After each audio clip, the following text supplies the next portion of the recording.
Say the World Cup guys, right? You got your race bike and you maybe a practice bike and then spare parts for all of it. To me, I say send it. Let's go everywhere. You know what I mean?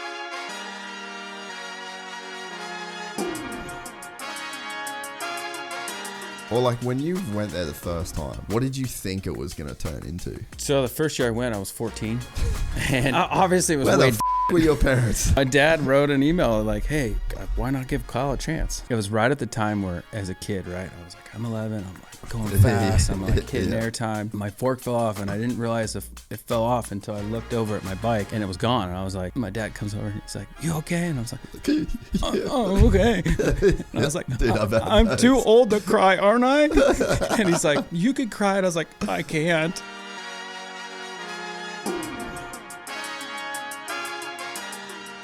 I met a gypsy.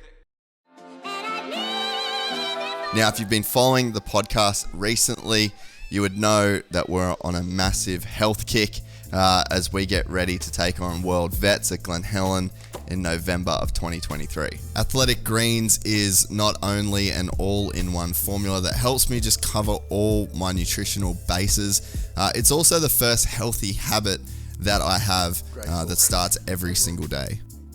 AG1 is packed with 75 vitamins, minerals, and whole food sourced ingredients of the highest quality that are able to offer gut health support, mood support, can affect your energy each day, and contribute to overall healthier looking hair and skin.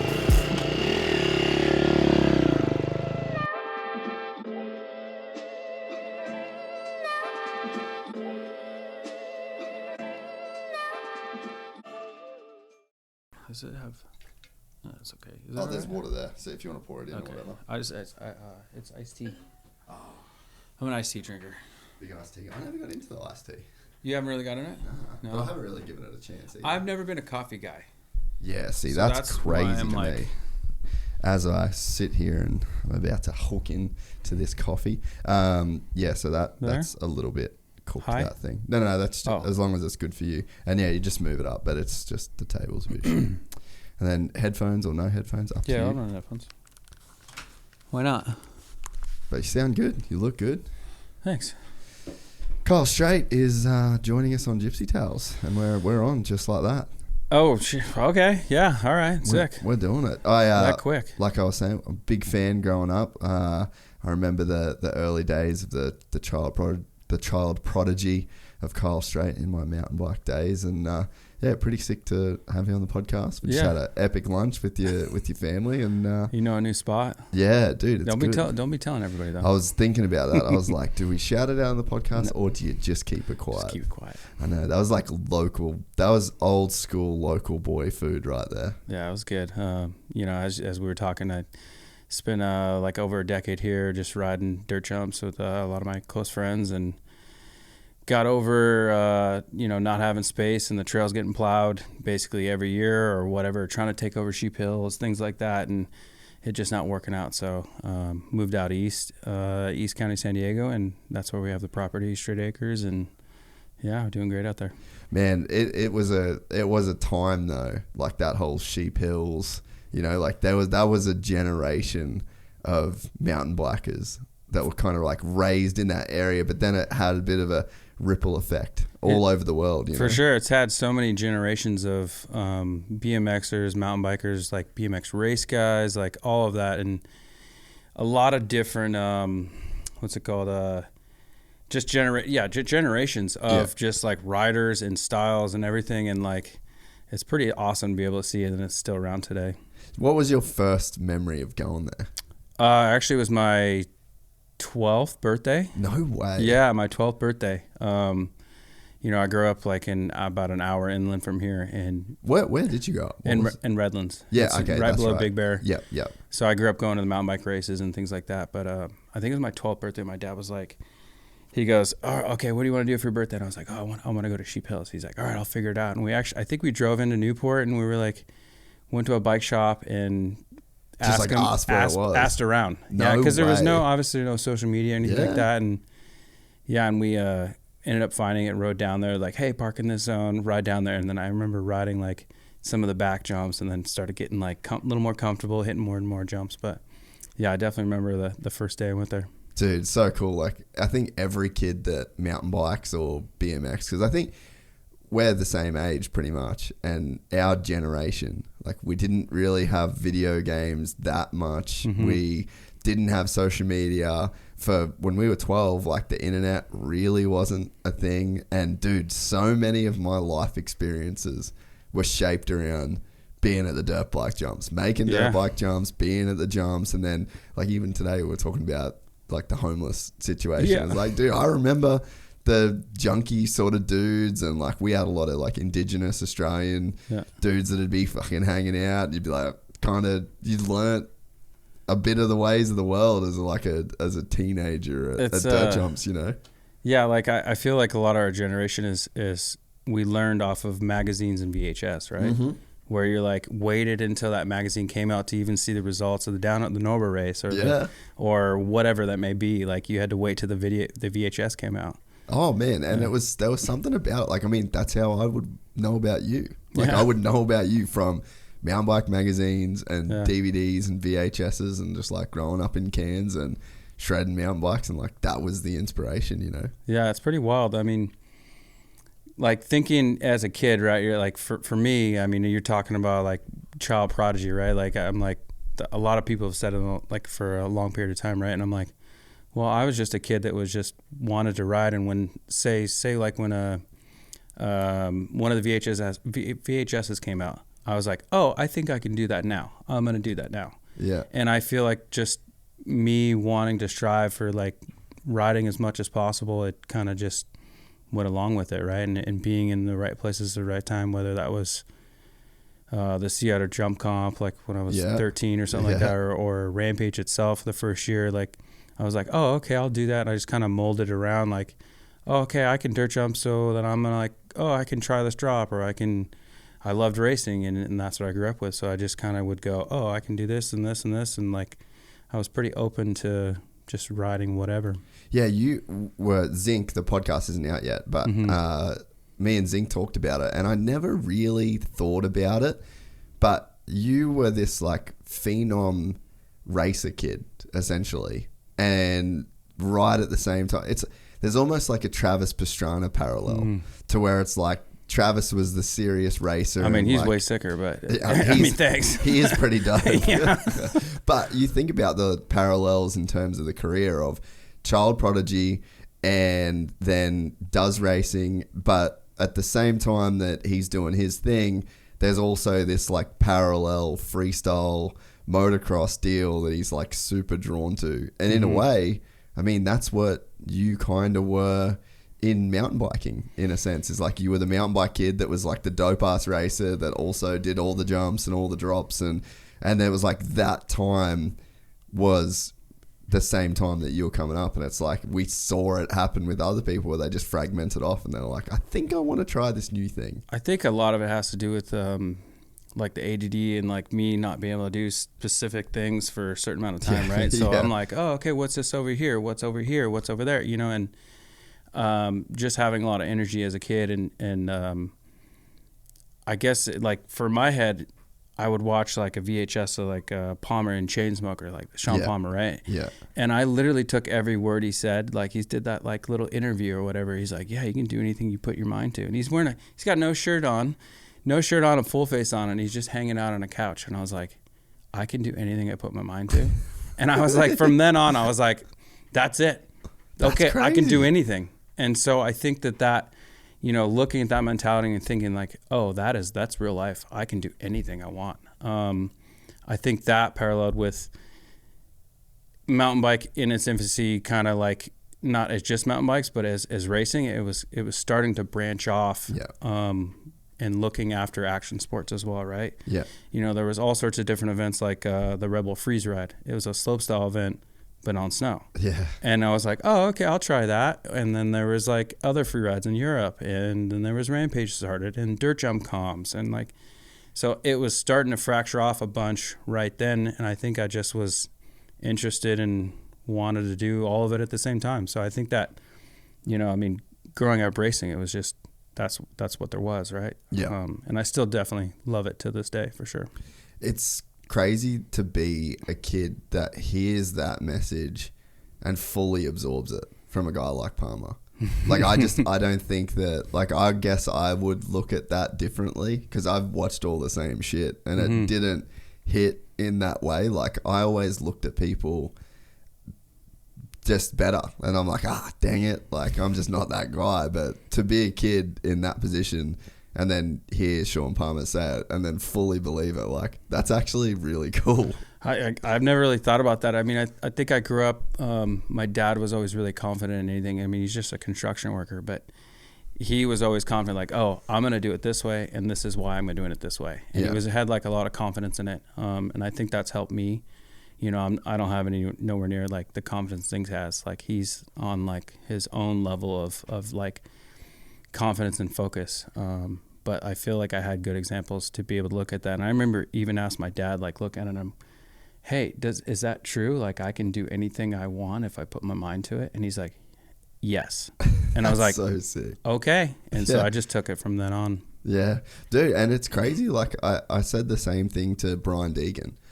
It was just, it was like an offhand text one day where I was like, man, just think about the fact that you raised a kid that can walk into a stadium at 16 and just swing his dick around. Like, that is crazy that you raised a kid that is not scared to put himself in that situation, you know? Like, and it's the same thing with you, like being so young at Rampage and, you know, like all of these races and doing everything that you're doing, like, to be so young and so confident is, like, I find that very special. Yeah, I don't know, man. I mean, as I get older, I'm like realizing what kind of things started that confidence. Yeah. And some of it that, you know, took it away, right? Like certain things, who knows, what life experiences or whatever it may be. And it seems like you're either kind of born with it or not born with it. Yeah. But you can definitely build it for sure. Yeah. I mean, just as you're saying with Deegan, like, I mean, it like, you can see it like just oozing out of him, right? Like there's like a haze of him of just like confidence, and you're like yes, it was exactly, an aura. You're like, yeah, it was orange, and it was on fire. You know, like, So it's. I mean, that's obviously built in like, you know, obviously like the talent plus then the confidence and the backing and the support and all of that added all to combined and together is that. Yeah. You know, which is super sick to see. Well, even Rachel just said then, like, you should have seen yourself back then, you know, when you were like 20 and like just full of your own like confidence. Enthusiasm and confidence, you know, but like you're just living it. You're fully just living like that moment. And it is stages in your life, right? For sure. Yeah. Yeah. Like, I think the confidence you have is just, you know, just kind of in general, right? Like with humans and in your early 20s, you're just like, I can do anything. And you're like, and like how I am too. I'm like black and white. Like, I can do that. No, we'll never do that. Yeah. Okay. Yeah, I'm doing this. You know, so it's very like the honeymoon. Yeah, exactly. I'm like, just let me relax. Yeah. Not doing a hike, not doing a boat, not doing none of this shit. I'm fucking chilling. Yeah, but she got me to do all of it. I did this hike in sandals, dude. I was like, nah, I don't need shoes. Dude, I damn near ripped off my toenail, and then I put my hand like right next to actually no, she put her hand right next to the centipede, and I was like, don't move your hand, you're good, but don't move your hand. Experiences, right? Dude, that's so funny. Yeah, but like just to be able to like ride those waves at those periods of your life, like, you know, Shaun Palmer, perfect example. Like, dude, imagine being Palmer in his prime. Like, there's nothing that dude couldn't have done in his own mind. Like, he raced a fucking factory Honda at Glen Helen National. Like, dude, that's so sick. Yeah, and spending time, like, I started hanging out with him maybe like 2012, 13, somewhere in there. Yeah. As he was kind of trying to like get back into mountain bikes a little bit. And the amount of confidence that dude has, it makes so much sense on how he's able to do that with so many different types of sports, right? Like, take a really good athlete that's just good at things, right? And then add that confidence, and then that confidence in messing with other athletes. Yeah. Like, he tried to get in my head, and I was like, no, it's not going to happen. This is what you do. And then I was like, it's happening. I'm like, shit, is he going to beat me? And I was like, no, there's not a chance. He's like 50 years old. Like, there's no way, you know? Like, yeah. And I took a lot of that stuff from him as well. And I mean, I call him Uncle Shaun, right? Because he's such a knucklehead, but he's like the baddest dude ever, you know, like he's awesome. What do you think he did for mountain bikes? Because he came at a pretty important time. Like there was the skin suit era. Yeah. There was the, like, mountain biking really could have gone either way. And I feel like he saved mountain biking in a sense. I felt like he brought it down the more action sports road, right? Like it wasn't action sports yet, right? But it probably would have stayed in skin suits, and currently it's almost back into skin suits, which is kind of wild to me, right? Like you look at everybody's running, like in the World Cup downhill, everybody's running like downhill kits, but everything is super tight again. Yeah. Well, and it makes sense, but how's Loic was saying that he ran the BMX one because it was tighter. Like he actually ran the French BMX jersey. So like I feel like they're all traumatized though. Like it'll never fully go back there. And like the casual side of it as well, you know. But yeah, like Palmer came in at a time he just could have, like, he could have fully gone the other way and slid off a cliff, never to be rescued. And it's like he made it cool. He made it super cool. I mean, there's like multiple parts. We were talking about Loic and I got sidetracked. I'm gonna get sidetracked a lot, by the way. Hey, let's do it. That's why we got 3 hours. Get sidetracked a lot. Yeah. So with Palm, right? He brought in like the attitude that like I can just beat you out of like sheer will, right? You know, the motocross clothes, all of that, like getting your bike set up, trying to make the bikes more like a motorcycle, right? Because they were kind of like, I don't know, they were more cross country side, right? Like everything was more cross country, and it was trying to get even the downhill bikes. They were starting to go in that direction of being not quite like moto, but on its way, trying to figure out how to make that work. So there's that whole part, and then by the time like Zink and I came along as like juniors racing, you know, Norbas and going to world championships, things like that, he brought a whole nother side of all these extra rules. Because Palm was so flamboyant in just like, oh, I'll do whatever I want, you know, like I'll break all the rules, or if there is any rules, you're going to make new ones because of me. Because of me, yeah. Because of me. Yeah. And so Zink and I got that, you know, we looked up to him and Kurt Voorhees and all those guys, and we were like, well, if they can act like that, we're going to be twice as crazy. And we got held back so much. And there was multiple times where they were like, the world's team was ready to send us home. They're like, no, we're sending you home. Really? Yeah. I was like, you can't do that. I paid my own way to be here. They're like, we're going to pull your number. And I'm like, well, go ahead and try. So yeah, I mean, obviously that's being little shits for sure. Confident little shits. Yeah. But it was that era though, you know? Yeah. And like there wasn't, I guess maybe just sitting here thinking about it now, like there wasn't that much of a blueprint to follow. Like you guys kind of got to pick who you wanted to be in a sense, because the sport was super young. Yeah, that is kind of wild. Like thinking back in that term, right? Like we the only blueprint we had is like a racing background, right? Like you know, whether that was sponsors of like, hey, what place did you get at this race, or what place did you get at this race? We're like, oh well, we did that, but then we went to this free ride event, and then we got a cover of this magazine, and then we went and did you know, film for New World Disorder, and they're like, well, make sure you do this though, and you're like, well, does that really matter? Yeah. And so I mean, it's kind of wild to think back and go, okay, that wasn't an option for us, but now that all those options are there for all the current riders, right? Yeah. Current riders and then also new riders. But I'm blowing it. Somebody's calling me. I thought I turned it off. Dude, same thing just happened to Constant, me before, right? actually. Oh, it's typical. It's my mom. She'll be all right. Yeah. You can flag that one. What was the transition like in that period of time with the, like, kind of before they were like downhill bikes? Because so my first downhill bike was like one of the original Intense M1s, and that to me, like, before that, I remember Bryn Atkinson had the GT iDrive, and that was like pretty dope. That was pretty downhilly. But you kind of lived through that transition, and I think like nowadays, man, like even just a enduro bike would smoke that old 100% M1, like not even close. So, but you actually lived and raced through that transition. Was that pretty wild how much those bikes changed in that short period of time? I think that almost a wild, we'll go through like from where I started, because I didn't have much money growing up. I actually raced downhill, dual slalom, and a little bit of dirt jumping on the same bike. That's insane, it was like dude. a 24-inch hardtail, With no, like at first I had an inch of travel in the front, or inch and a half, but it was elastomer. Do you remember elastomers? No. So elastomers are like this little rubber things that they put inside instead of a spring. Yeah. And you could change the rubber.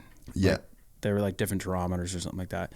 I rode that at like, you know, Big Bear, Fontana, all those races until it fell off in the air. And then I drug my chest across the ground for like 20 feet. And I was like, no shit. I think I was maybe 11 or something like that. 10, probably 11. And it's so funny.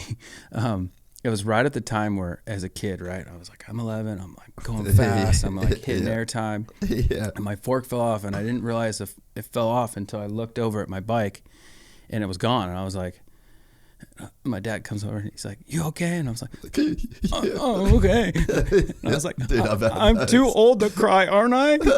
And he's like, "You could cry." And I was like, "I can't." And it was like right, I remember like so specific that it was right at the age that I remember in my head, I was like, I'm too old to cry. Now. I'm supposed to be a man. It's one of those. So I started with those bikes, and a couple other kids, they were starting to be, you know, like not quite 24-inch downhill bikes. There was one kid that had one, but it was like custom made for him. No shit. And then I got on like, dude, exactly. He would beat me at all the rough tracks. I'm like, come on, man. Yeah, you only beat me because your bike has suspension. Yeah. But I feel like that truly gave me a lot more skills in the beginning. Dude. Until I did get a downhill bike, and then I got like a Ventana 6-inch, like a used bike or something. And then I had an M1. Yep. Right after that, I think it was 13, 14, I got an M1, and then Zink was on the same thing. He had a black M1, I had a white one. Yeah, I had one of the black ones. Yeah, so I mean, once it got to that, you were like, oh, there's nothing better than this. Yeah, you know. Yeah. So I was kind of late to the downhill bikes. But it would have served you so well, dude.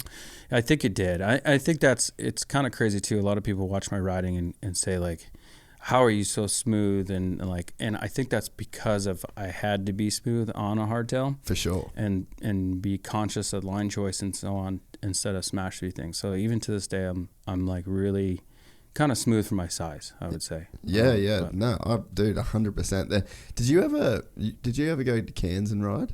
I never made it. No, I missed. What was the first year they had it? 96 Worlds. Yeah, so I was too young for that one, and then the couple after that, I just wasn't racing World Cups. Yeah, so there was this dude in Australia. Do you remember the Mud Cows movies? Of course, yeah. Yeah. Do you remember Benny Bramham on the hardtail? The dude that was always on the hardtail? I think so, yeah. Bro, he was like, he's the example of that shit too. Yeah. Like he was just, I guess it's 2-stroke, 4-stroke almost, you know, like just the dude that goes, I'm never getting off my 2-stroke. That was Benny Bramham with the hardtail. And that motherfucker used to send shit, like the roughest, gnarliest shit, do all the drops. And like he was an incredible rider because he just didn't have 8 inches or 7 inches of suspension to save him, you know. And if you could be a kid, I guess it'd kind of be like doing trials on a moto, you know, like you hear so many guys that grew up doing trials riding or whatever. And Benny Bramham was just that dude that just always rode the hardtail. Yeah, I mean, I still ride the hardtail a lot. Actually, the last 5 years I've always ordered and built a 29 or 27 inch wheel like hardtail, but now I have like a 160 fork in the front, and then the angles are all slacked out, and I end up riding those because anybody I ride with now, like just that are like weekend warrior or like friends of mine, they're insanely fit. Yeah. They're insanely fit. And I'm like, all right, well, I guess I ride by myself up the hill because I'm like, I'm not trying to go full exercise mode. You know, I'm like, not a chance. Sometimes I do if I'm training for something, but I'm like, nah, how are you guys so fast? Don't you have jobs? So I'm faster climbing on the hardtail. And then when I go down, then I'm more similar pace to everybody else that's kind of your weekend warrior, right? Yeah. And I don't have to go that insane speed. Like if I ride a normal trail bike, I'm like, yeah, you're really going way too fast. And I'm bored unless I am going that fast. Yeah. So then I'm like, man, I probably shouldn't go that fast every time. That makes sense. But so then I call it like my batting donut, and I'll ride that hardtail and I'll get down the hill and do that. And I'm like having to go full 100% focus, or else I'm like, say if I blow off a foot on the hardtail, dude, you're done for. Yeah. You're going down every time. So I feel like that bike kind of like got me excited to ride trail bikes again, right? Yeah. It kind of got me excited. So Yeah, a lot of that stuff is like all skill-based things, right? And then, so when did you or what was the biggest evolution in bikes, do you think? Oh, yeah, was bikes. it when you got the M1 that was like the biggest change? For me, that was a huge change. Yeah. And then Was that like the first best downhill bike ever, do you think? Or like what? dude, what was, I rode it for like 3 seasons. yeah. And then my next sponsor after that was Haro, and they had M1s as well. That's It was right. basically Yeah. M1 as Yeah, well, yeah, right? yeah. Just a different like seat tube or something like that. I mean, you can't. It's still, even to this day, you can't really go wrong with that 4-bar with a rocker, right? Like, Yeah. how much has it really changed? I mean, tons of change on geometry. It's so much better. Yeah. So much. And the suspension, everything. I feel like our biggest strides on downhill bike side would be maybe in the last 10 years, right? 8 to 10 years. Like, I feel like that's when it really changed. And what was the biggest change? Like, what's the big breakthroughs?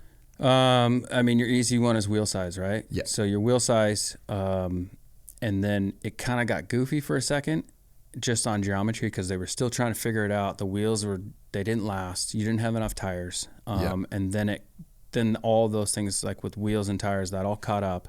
And then the geometry started getting really sick, right? And then that's basically roughly in that area. That's when the trail bikes started coming out and being like, oh, these things are like mini, way better, faster downhill bikes. Well, that's what I couldn't believe because I mean, I haven't owned a downhill bike forever. Like I basically raced downhill until I could afford a moto, and then I sold my downhill bike, and then I raced motos ever since. And then I ended up getting a bike off Specialized, I want to say in like 2016 or something. Yeah. And it was just one of the stump jumpers. Yeah. Like before it went to like that new style.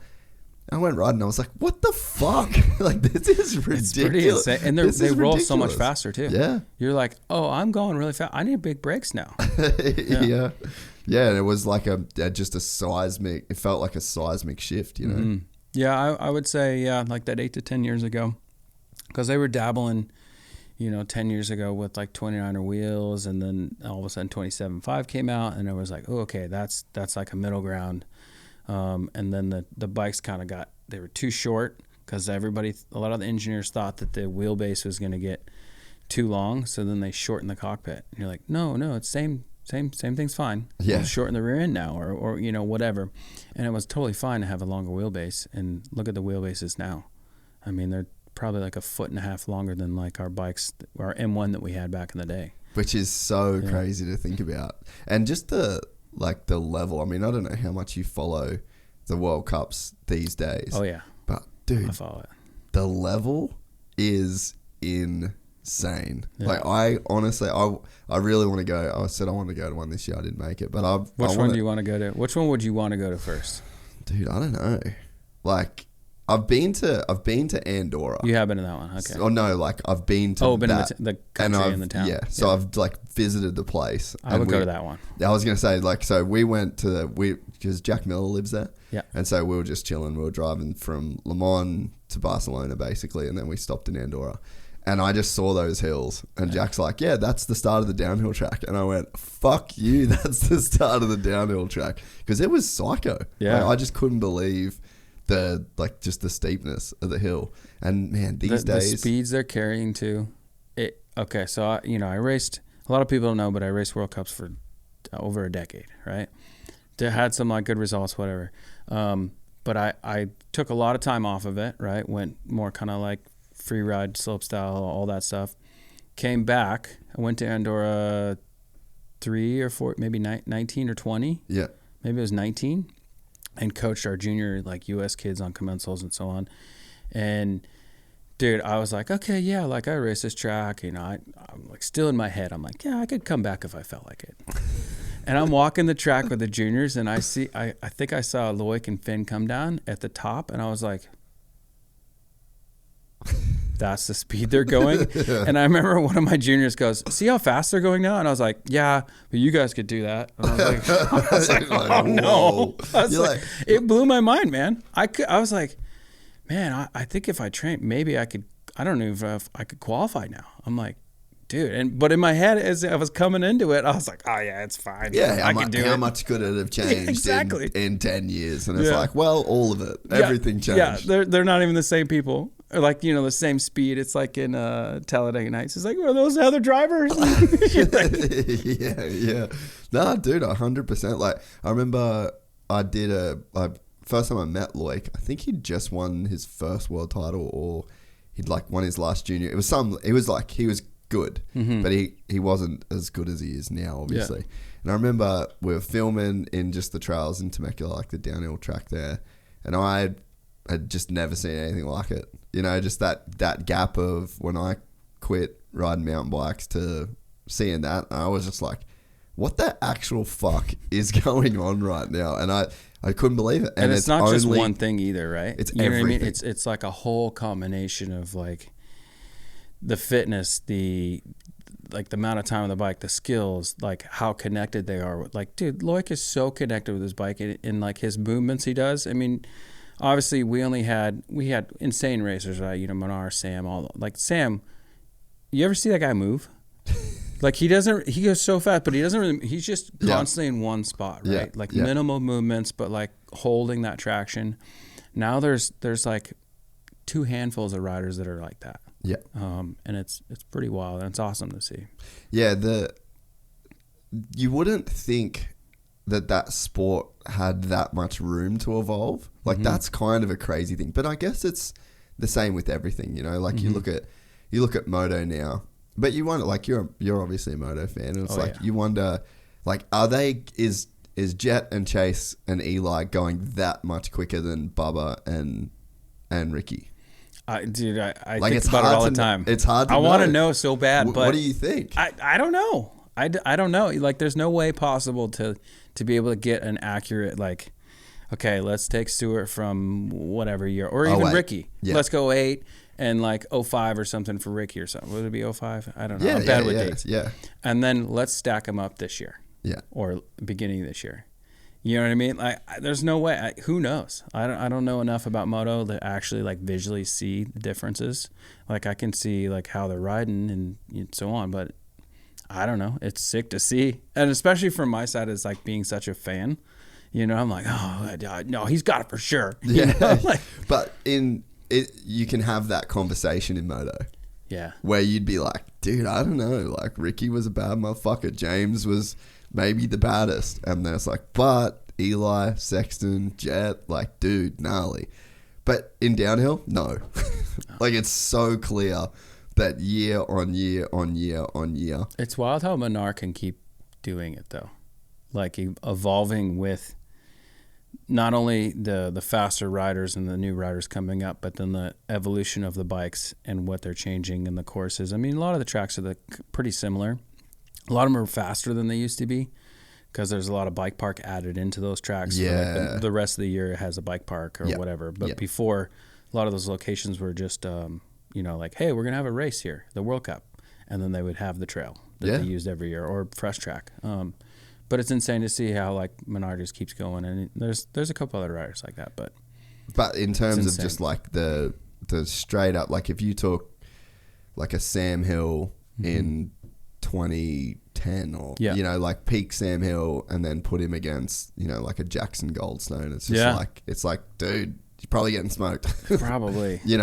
But just because it's changed, like so the sport evolved so much. But then you look at what Sam did to everybody when he come in. Yeah. And it's like, for some reason, downhill just has room for a guy to come along. You never think there is, but then there just somehow it finds, like those guys find the room to be that much faster. I mean, mine and Zink's first Worlds we went to, Sam was still a junior. That was his last junior. Yeah.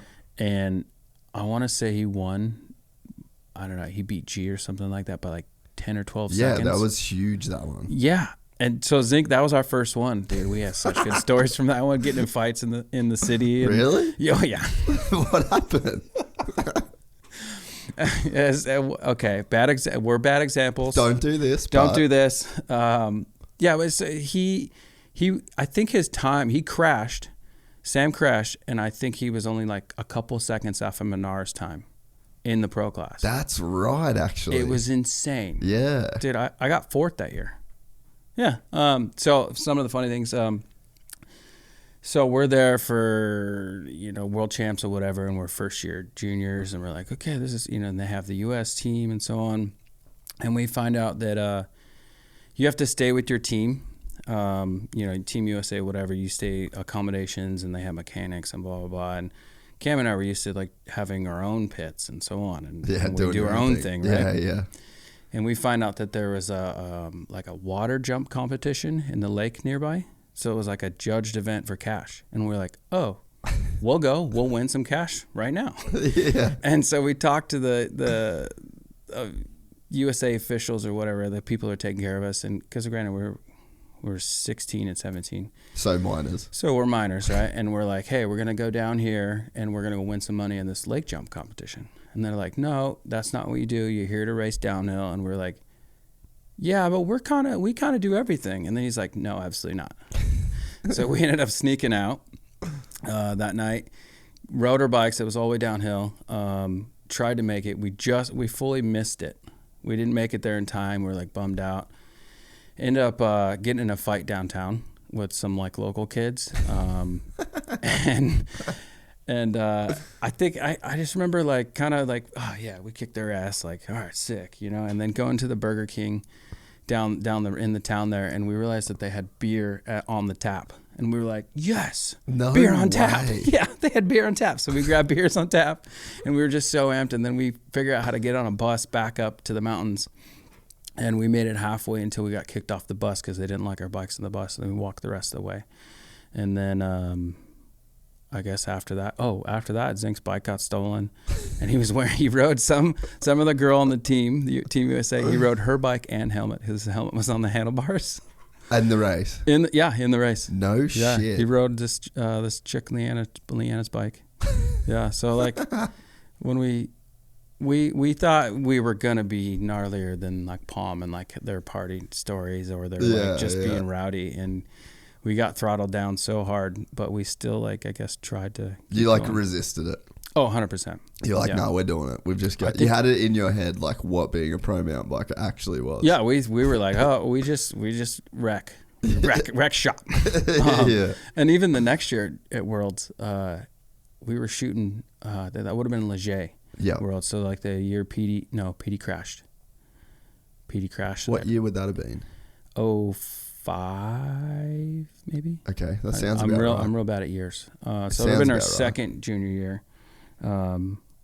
We were feeling even more confident that coming into that one. We were like, oh yeah, our second year, and all while at the same time, right? We're filming video parts and we're doing other freeride events and so on. So we're just like, oh yeah. You're just fully living at that point. Oh yeah, we're doing great.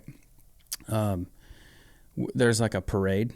There's a parade that goes through town and like the start of the event, the World Championships, right? And we were like, yeah, we're not gonna be part of that, not a chance. And we found lame. We were like, not a chance. And we found this shop, like a little shop that sold fireworks, and we decided to shoot fireworks, Roman candles at our own parade. And it got to this point, and we're just rowdy kids. We're doing practice. We're doing whatever. We're throwing Baby Bell cheese waxes on the walls, just being like a full nuisance. We're being a full nuisance of just like everyone. We had like made like little porn collages and like gave that to one of our sponsors, and then we had this sit down. They're like, hey, they're gonna send you guys home. We're like, not a chance. You can't send us home. We paid for our tickets and we're racing. Yeah. They're like, we're gonna pull your number plate. And luckily we had our actual downhill coach. She was super nice, Elka, and she had a chat with us. She's like, hey guys, like I know you're just being knuckleheads, it's fine, but they want to send you home. And we're like, yeah, right, not a chance. So she's like, hey, just clean the cheese off the walls, maybe tone down the porn mags, like don't shoot fireworks at the parade. Because Europe is just a fucking free-for-all. Yeah, and we saw that. That's the thing that people don't understand too, is like, if you're from America, then there's like a lot of culturally, like it's a lot more buttoned up culturally here. Like you go to France, They're freaks, bro. Oh, they don't care. They do not care. Porn everywhere, fucking beers everywhere. Like you just literally. I mean, we could go to the store and buy beers. We were like, yeah, this is awesome. Yeah, we love this. So then, and like you're saying, it's there are no rules until you go too far, and then they're like, well, you broke 5 rules. You're like, I didn't see those anywhere. Where were these rules when I was breaking the rest of them? So then she has that chat with us, right? And we're like, okay, all right, don't shoot fireworks, don't throw no cheese porn, no porn, no cheese on the walls. And she's like, oh, and you have to wear like your team uniform in practice. And we're like, no, you guys don't pay us. Like, no, not a chance. So we decided the next day, it was a full mud day. And I was like, okay, I'm like, let's run our USA like team polo button-up shirts and on our tan slacks. And we ran tan slacks, full USA button-up, and I got to we're covered in mud. And I get down to the bottom, I'm like, look, team uniform. And she's like, oh, you little jerks. Motherfuckers. Yeah, but what was the media like at this point? Was the internet? It was good. Was the internet bad, or was this just still full magazine days? No. By then it was Vital wasn't around, but it was Pink Bike was around a little bit. Yeah. But it was magazines were booming. Yeah. Magazines were booming. Like, you had 26, you had Decline, you had Bike, you had Mountain Bike Action, and then that's just on the US side, right? Yeah. And those it was all big. Yeah, big. dude. And then even with the like all of our contracts also too, like, oh, you get a half page, you get a cover, you get a 2-pager. It's like bonus. Yeah, right. So you were really incentivized to like be in the magazines then. For sure, and do trips, and like any even when you were on like say those New World Disorder like segment, your video parts, right? You'd have your photographers there, and then they're sending out to the Bike magazine, they're sending out to Decline, so all of those, and then also sending to your sponsors so that you can get product shots or whatever. Yeah, because that is a very different time. Like, I could see how your attention would be fragmented back then, because like racing, just you don't really get paid to just race almost. That was right at like, that was just the start of like that turning point. I think we were, Zink and I were maybe 16, 17, 18, somewhere in there, where there was kind of an option. There was sponsors were starting to sponsor those video parts. They were starting to sponsor, allowing us to go out to these free ride events. And like, we would do a World Cup, a free ride event, and then fly over to the US, do a US World Cup, and then film a project. So we were bouncing all over the place, doing multiple different, traveling with 3 or 4 bikes for each event, not for each event, but for each thing. Well, because you'd have to go from thing to thing. Exactly, yeah. Like there was a year, it would have been 19, 20 or something like that, 19, that I was like top 40, top 30 in the World Cups, and I was like super stoked, and I was only racing. And then one of my sponsors was like, hey, how's your video segment going? And I was like, well, I don't have one. Like I'm racing. I'm the top American in the World Cups right now. Like, sick. This is awesome. Like, you didn't see that? And he's like, oh, well, we paid a lot of money. Like, you should probably have a video part. And I literally left the World Cups, flew to Canada, and I was in Canada for a month and had my best video part I've ever had, which is kind of crazy. But I was actually focused because I had to. Yeah. But then when I flew back to to go to the World Cup finals, I missed like 2 races or something, maybe 1 or 2. I flew back. I'd been on my free ride program for a month, and I flew back, and I struggled so hard. Oh, I bet. I was awful. Yeah, dude, it'd be so hard to go back and forward. Yeah, it was really hard. Just kind of like focusing. Some sponsors would want you to do one thing, one would do the other, and then you gotta try to make one whole travel schedule that would make everybody happy. But And who was helping you with this stuff? Was it all just you? I had a manager from when I was 16 to 22 or so.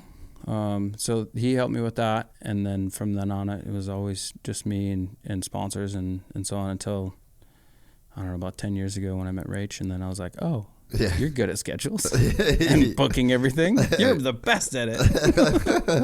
Oh, that's so true. Yeah, I can relate. Yeah. So you have, I guess it's like you're incentivized to go in all these different directions. Was that in the era where the contracts were decent too back then, or like because that's one thing I guess I it was don't a little fully bit late. have my so that was too early. Not for the really. big. Yeah, so it would be a little bit early. It was starting to get big. Yeah, because Haro's like they were a huge company back then. They were, yeah. It was after the big boom with like Palm, so it would have been like 2000s or something like that, and then it started falling off. It fell off huge. I think 2000-ish when Cam and I were like really getting into it, and then it started picking up a little more, and then it picked up until like the market crash. So it was like, was it 8 or 9? Yeah, 08. And then went back down again, and then it started picking up again, and it's been really good until yesterday. Yeah, basically. Basically this year. Yeah. Dude, it's fucking crazy. It's bad.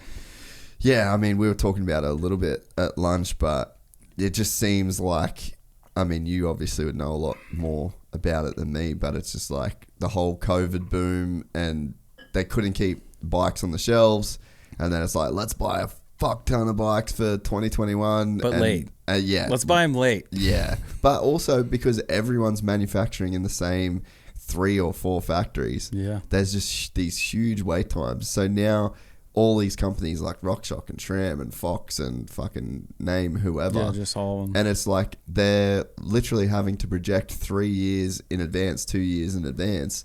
And then it's like now shit, inflation, like the free money caught up. Like there's huge economics at play, and they just fully cooked it. And then you add in the fact that a lot of, maybe not venture capital, but like investment fund and investment groups buy these brands, and then they're like, oh, this kind of sucks, and then they just fucking dump it, Yeah, it's we've seen it happen not exactly the same as what's going on right now. I mean, like I was saying with the market crash before, it was like, all right, no one has money, no one. Yeah. It's like that was like a legit global recession though, And, obviously it bounced back after that. And, I mean, like at that point, I was looking back then, I was like, all right, well, looks like I might go work at Jack in a Box or, something, and at the same time with me, that's actually when I was burning out as well. I was like burning out at that point and like unsure. And I was like, maybe should I? Anyway, we can go back to that if you feel like it. But with the one currently, it's like we were coming into it, and I had a lot of companies like, hey, what do you think? Like, you've been in the industry a long time. What do you think? And I'm like, honestly, I think when everything gets shut down, people are going to go outside. Yeah. And did exactly what happened. And I'm not saying I told the future or anything, but I'm like, dude, the last time the market went bad, people wanted to go outside. People wanted to do things that, they couldn't normally do. Yeah. And that's what happened. So I feel like a lot of companies, the bigger portion of companies, not only couldn't make things, but they also halted a lot of production, even when it went to open back up again. Yeah. And so then their lead times, stretched out, and they got way bigger. Some of the companies that I know of that they're like, okay, well, we're not going to do anything crazy, but we're not going to stop anything. They had like so much product. They like crushed it unless they brought it too far and got a little greedy and was like, oh, keep ordering more and more and more. And then that's when they started having problems. But I know a lot of big brands, they like kind of pulled back a lot and then tried to order. And then once they got it, they tried to catch back up, and they were like, it's going great, keep ordering. And then it just stacked on top of itself. Cause you're like, it's not going to last that long. Yeah. And just like we were saying with a lot of the companies that are publicly traded that, some of those investors came in at that boom, and they're like, oh, it's down. All right, fold it. Like, get rid of this stock, get rid of that. And it's like crazy that you're like, that stock is an industry actually. Yeah. You're like, oh, hey man, that's my livelihood. You're like, dang man, come on. Yeah, it's crazy that they're looking at bottom line numbers and being like, oh, well in 2020 they did this, and then now they're doing this. Like, this is a terrible investment. Let's clip it. And it's like, no, dude, this is a market and an industry, and there's like an economy in this, totally. And it's like these things go, like, this isn't just like a stock that goes up or down, or like one company. There's like an entire industry. But I wonder what the fallout is going to be like and how long it gets felt for. There's a couple ideas I had. You know, and granted, I'm not an investor. I'm not, you know, it's just like, this is like my life. Yeah. All right. Like, this is what I grew up doing. This is what I love. This is what my passion is, like everything. And I'm like, well, dang. All right. I forget where I was going with that, but yeah, like, I feel like for the future of it, it's going to be tough for a lot of up and coming athletes, right? Yeah. Because it's going to take a long time for it to rebound back to, you know, to where you can make this as your career. Yeah. Right. Especially added with, you know, current contracts of where, you know, it used to be like, okay, hey, you're winning races, here's your check, you know, to where it came from winning races and here's your check. Like, that's the simple, straight up, to where you're like, all right, well, then you start adding social media, you add all these other things. You know, you add, okay, we need media from you. So nowadays you're not only, now you got to get a filmer and exactly, you're not only an athlete trying to get results, but you're getting results. You're a photographer, you're editor, you're the stunt guy, you're the marketing creator, you're coming up with ideas, you're doing all of this. I think it's going to be hard for the next generations to check all those boxes for companies at such a small value. Yeah. Of getting support or whatever. I mean, it's going to take some time for it to come back up for sure. Yeah, and the thing that's always hard in these kind of sports, and like in moto, we always say like, oh, we need a riders union, and it's like, okay, cool, but then you get the one dude that'll just do it anyway. Yeah, yeah, and there's guys that are like, they're desperate, you know, and they might be on the verge, and they're on the cusp of making it, and you know they might never get a factory ride, and then you get a union or you get guys that get together and they say, we won't race until this changes, and then you get 20 dudes that'll go, we'll fucking race that factory Kawasaki, you know? Yeah. And that's always, I think, I mean, it's the problem with like filmers and editors too. Mm-hmm. You know, you'll always get someone that'll film for free. You'll always get, and I think it's probably just a problem in the industry in general. And I mean, dude, I was in like, a lot of industries. Well, I was this guy, you know, like I'd literally film, like that's what I started as. I was a filmer, and it's like I'd film for boots, gear, and a helmet because I couldn't afford to buy them. But it's like, why can't you afford to buy them? Well, you don't have a fucking job. You want to do the mountain bike and the motorbike thing. So a lot of people in the industry, and it's cool in one sense because you get like core people that still run the sports. You know, they're like, a lot of mountain bikers run a lot of mountain biking in terms of like companies and shit, you know. But yeah, you kind of get into this problem in a sense where it's like a lot of the industry would just do it for the free shoes or the free helmets or the free, you know, and then you got one dude that, you know, filming is worth something, you know, and then it's like, well, I can do it. I got a camera. I'll come along. And it's sort of, I guess, that the fact that it's such a lifestyle sport and it's such a lifestyle brand, like, dude, moto's still just the lifestyle that I live. You know, I go to the track a couple times a week, and like, it's like my ecosystem. I go to races. My holidays are kind of like moto inspired.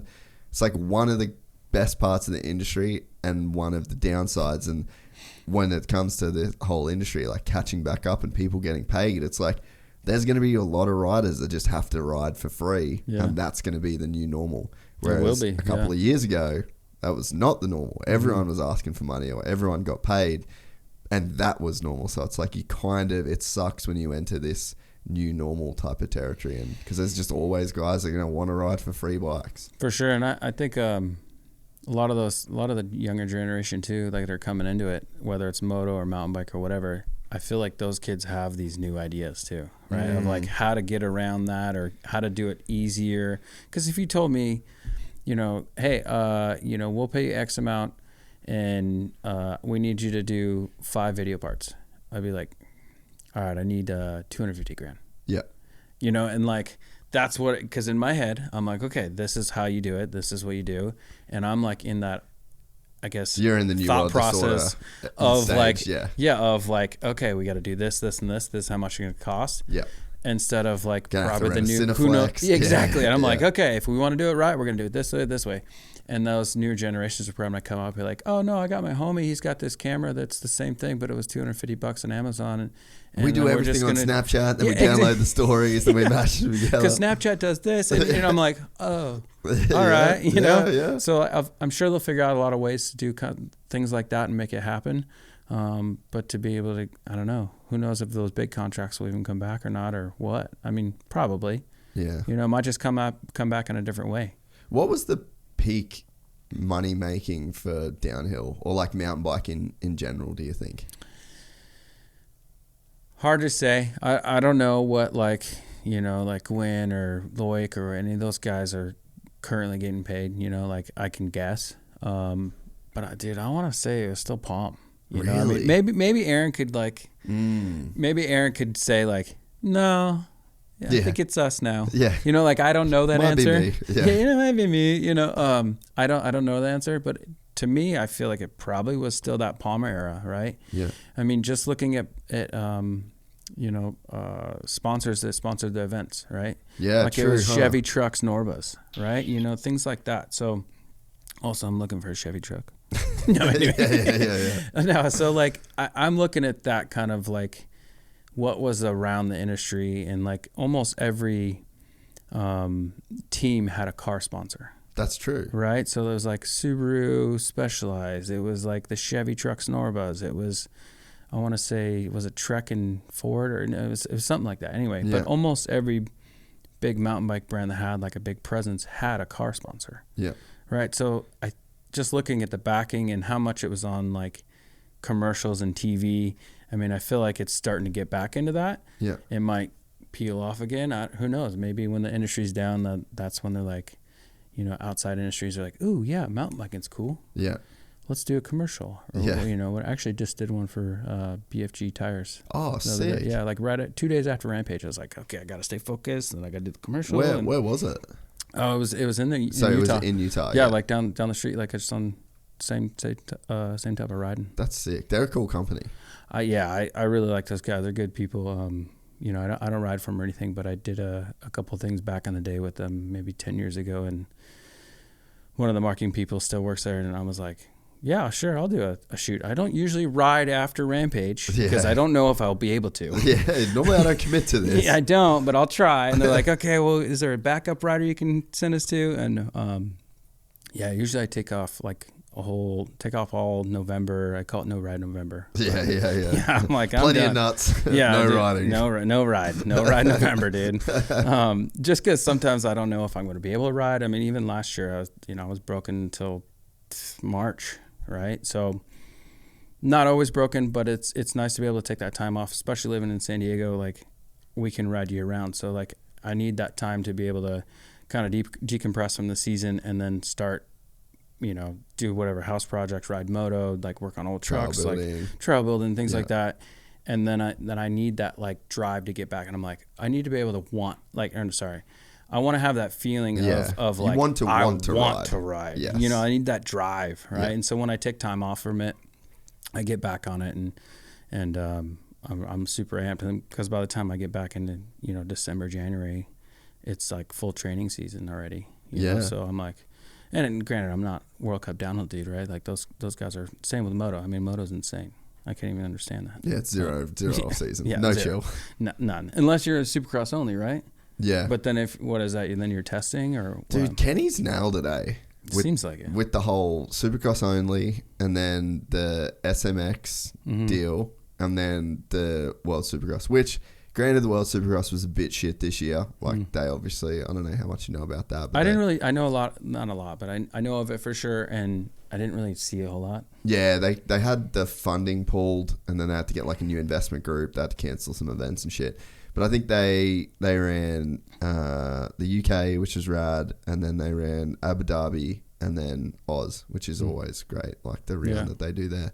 But yeah, I mean, so Kenny did probably half the races, like 17 Supercrosses, 1 outdoor.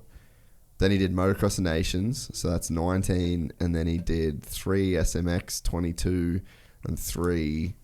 so he's done 25 races as opposed to 31. That's still insane. I mean, it's a lot, but when you think... less than outdoor and everything, yeah. Dude, and just like the travel grind that those guys go through. Like, you know, the whole downhill World Cup's obviously gnarly because it's like intercontinental essentially, but it's kinda. Yeah, it needs to be more. Very Euro. Kinda. It's just like MotoGP though. Yeah, true. It's like a European championship that goes to a couple. Yeah, I wish they would places. do more, and I feel like probably even on the MotoGP side of it, right? They're like, oh no, but we go here. Yeah. And you're like, but you're mostly based in Europe. Yeah. Where could they go? Surely downhill would just be open for the taking everywhere. I would think so. I mean, it seems like whatever is the best money gets the races. Yeah. But I mean, there's lots of. I mean, back in the day, there used to be one in Japan. Yeah. I raced one in Brazil. I raced a couple of them in Brazil. Which apparently is finished awesome. on the beach. Really? You finished on the beach. No shit. It was a sightseeing World chairlift. Cup. A World Cup, yeah. Wow. Florianopolis or something. Yeah. I don't remember exactly, but it was, it finished on the beach. It was so sick. There was one in New Mexico. I don't think we should go back to there, but it was other sick. Places, but there's other places, but you know, like the track was sick, but the location, the town wasn't. There's not much there, which is unfortunate. But the track was super sick. Yeah. So I mean, I wish they would just go more places. I mean, Mount St. Anne is super dope. Yeah. I think it should forever be on the calendar. But let's go more places. I mean, they used to do the one in Wyndham, New York. Yeah. Yeah. But I think it should go to Asia. You know, what's the Well, they ride bikes there. Well, like F1. Doesn't F1 just actually go everywhere? Well, it does now. Yeah, right? Yeah. Why not do that? Yeah. I mean, Loic was saying he did a race in, I can't remember if it was like Costa Rica or it was somewhere, and he said it was the craziest shit that he's ever seen in his life. Maybe Pan American Champs or something. It was something like that. But he said that the fans would literally run down the hill filming him as he was going down. You know? South American fans are the best. Yeah, it's the same for the World Championship. Like they go to Argentina, but I guess logistics, like because teams with trucks and all that sort of stuff. But I mean, it's the same in moto where it's so much of it comes down to like, oh, but the teams don't want to do this. The manufacturers, it's like, fuck them. Like, just figure it out. Like, surely if I can pack a downhill mountain bike and travel to somewhere with a bike to ride, like go to Whistler or whatever, it's like, surely it is feasible when you're looking at like growing a sport. Well, even when it would,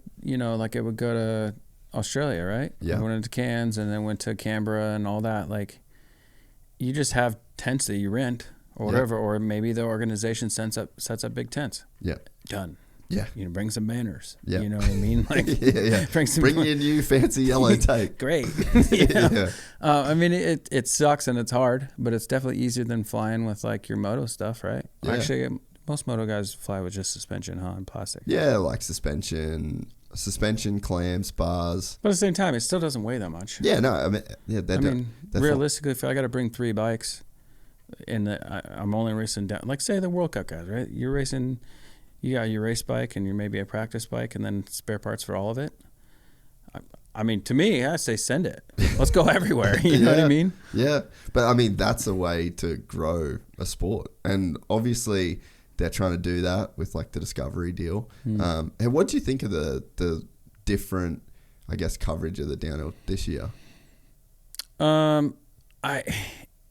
This time I'm fully on the fan side, right? Yeah. So like it was a little bit different experience, right? Bring back Rob Warner. Yeah. I mean, in the beginning they definitely struggled on not that it's easy at all by any means, the announcing and stuff. And they got better with overtime. I actually liked the look of it. Yeah. I liked the pylons they did, and I liked the splits and how they laid it out. I liked all of that side of things. I was a little worried about, a lot of the hiccups they had, where they missed something in one of the French races or something. Yeah, weather and shit. Yeah, the juniors didn't even race. Yeah. They took quality time. I'm like, that's pretty whack. Yeah. Like, you can't just do that. Yeah. That doesn't really count. Yeah. Unless there was like a hurricane or earthquake or something, something crazy where you're like, we really couldn't race. Yeah. It's like, how are those juniors supposed to get that experience? Because, I mean, literally in the next year, they're going to be thrown to the wolves in the pro class. And I think there should be more kids that make it. from junior class to pro class, you know, to the Yeah, elite field. yeah. But I think that they don't have the time, right? Like, I mean, you look at moto, right? You're running 250s, so you're doing Loretta's, you're doing all your schoolboy stuff, you know, like the small classes. Yeah, you can. But you're like inching up through it. Yeah. But you're still going to be. Most kids are, what are they, 16? You start at 16 or something, right? Yeah, if you're good enough. Yeah, like these days, so I was going to ask what age a lot of guys are going, like elite these days in downhill. They're not allowed to go until they're 18. Yeah, okay. So Zink and I we had 16, 17, 18 to be able to go to juniors, right? We didn't have a junior class. Yep. Unless we were at Worlds. But we could go to Worlds at 16. Nowadays it's 17, 18. So I got one extra year of like getting used to it. And so, I mean, granted, I didn't have at the World Cups, I didn't have a junior class. Like I was just racing pro, but at least I got to go, you know, Worlds and so on. But nowadays they have a junior class, but they only get 2 years of it. Yeah. And you're like, dude, your first year, you're just like, what's going on? Where do I get my Fruity Pebbles? Or what? You know, you're just a kid, right? How do I do this? Oh, I'm in the airport. Oh, I'm over here now. You know, and like, you're thinking at that age too, you're just like, I got to learn fast. Oh, and the pressure and like the speed that the guys are, you know, obviously it's good to be exposed to it, but yeah. It's good. I just think they need more exposure. They need another year. Bring it back to 16. And I almost feel like there shouldn't be an age. Like if you can qualify and be in those ranks, why not? Yeah. You know, I mean, there's a couple kids. There's Ryder, you had his dad, you had Randy on. Oh, yeah, Ryder Lawrence. Why not to me, like we've been letting Ryder at our races, like do certain races, and we're like, yeah, get in there. Yeah. Go do it. And certain kids are like, hey, get in there, go to get that experience. There's another kid that he's close with, like the two of them are like gnarly, eh? Super fast. Really? Asa, you talking about Asa? Oh, I just know. Asa from yeah. Dude, yeah, there's another. Insane. They're both just like killing it. So, exactly, they're not even eligible to race. Yeah. You know, for another, what is it, maybe another year? I'm guessing, don't quote me. They're not even eligible for another year. But why wouldn't you want them out there trying to do it? You know what I mean? Instead of just like, no, not possible. No possible. You know what I mean? Like, you're like, oh, come on. Yeah. As you know, as you can tell, I'm like definitely a rule bender. Yeah. But hey, I'm fucking here with it. Yeah, but it's it does make sense to, I guess, like, yeah, let them have more time to develop. And I think the same thing in moto. Like, I wish that. So you essentially, it's the same thing for moto. Like you go pro at 16, 17, and then you've got a 2-year contract. And if you can't mix it up with the big boys, then get the fuck out of Dodge. Yeah. And I think that we're cooking it in the sense that you've got all of these kids that are so gnarly, but they're getting drowned out by the guys that are, you know, 23, 24, 25. Like, think about how much your body just changes in those years, you know? Yeah. So it's like, why? Could you imagine how good a class would be where it was like the combine class? Like, you know how they do the combines? Yeah. So, yeah, you go in and at all of these races, you've got, imagine if it was like Hayden Deegan, Ryder D, like Nick Romano, like just all of these young dudes that are just fully shredding. Yeah. And you put all of them in a class of their own and just same weekend as the Nationals, like put them on TV. Dude, it's the same as like the downhill stuff. The top guys are going so fucking fast in that age. Like, it is entertaining to watch. Oh yeah, for sure. Like, it's a series you could follow. Because I obviously I'm not like, I love moto and I'm a fan, but does like the Ricky thing, the Supercross, does that help out like the generation? For sure, I think, yeah. Like, it seems like it. So now they're doing the futures. Yeah. So I think it's at 5 rounds this year. But like, do you remember? That's dope. Do you remember Deegan at A1 at the futures race? I do, yeah. He fucking sucked. Yeah. Like, he got smoked. Yeah. You know, and it was crazy. Like, they almost just were like, "Hey, you're not going pro this year." Back it up. Based you're off that ready. one race. But look at what it did for him. Exactly. Like, if he wasn't out there, that maybe it would have been prolonged into that, like to the next year, and then it would have started from that point instead of where he's at now.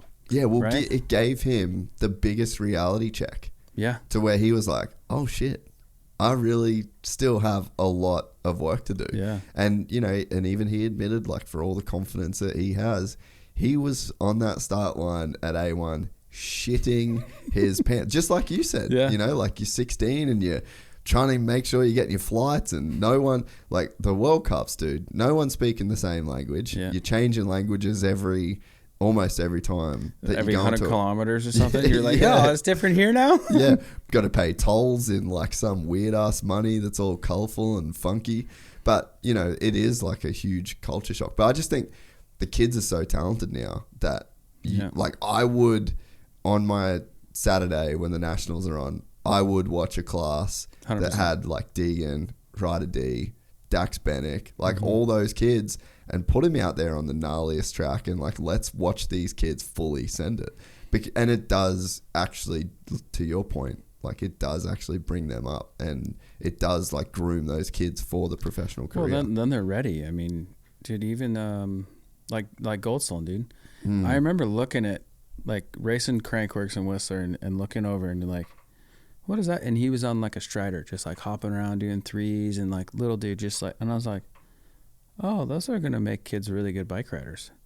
And then I was like, I had that like thought in my head when he won Mount St. Anne, right? Yeah. And I was like, oh yeah, the Strider kid. Now that, and obviously I've known him for a long time after that, but I remember just like that, like the tools they have to, not only the confidence of seeing like, oh, you can do this and this and this, and then this equals this. Okay, I got that. And like how much everything's grown from there. But just the tools they have to be able to get to that point are insane. Dude, it's so true. And so when I was first in America, like 2010, 11, 12 kind of, I remember Randy was training Ty Simmons at KTM. And so I remember going to his house and filming them do their thing. And Ryder was in the driveway on a fucking Strider jumping this thing, and I was just like, dude, that's cool. I don't think I'd ever seen one until I saw that kid exactly the same as they, and then you watch it ride and you're like, oh, it makes sense. You're like, okay, cool. Well, I wonder, it's the same. Have you ridden a Stark yet? No. Dude, what's it, Parla? Do you ride Parla? Do you have a... Dude, track wise, I did tracks for a long time with Zink, like when I lived in Orange County here, and I was like, oh yeah, I'm a track guy. Yeah. Until I got over into the maintenance, and I was just like, man, I'm over this. And I quit for a long time. And for me now, it depends on, like, my track would be more like Kahia. Like, I'm like, oh, okay, I'll go. Kahia's nice out. I'll go there. Okay, well. But I would go to Paul. I would. My buddy Mitch Ropalato, he's on this whole like Loretta's chase.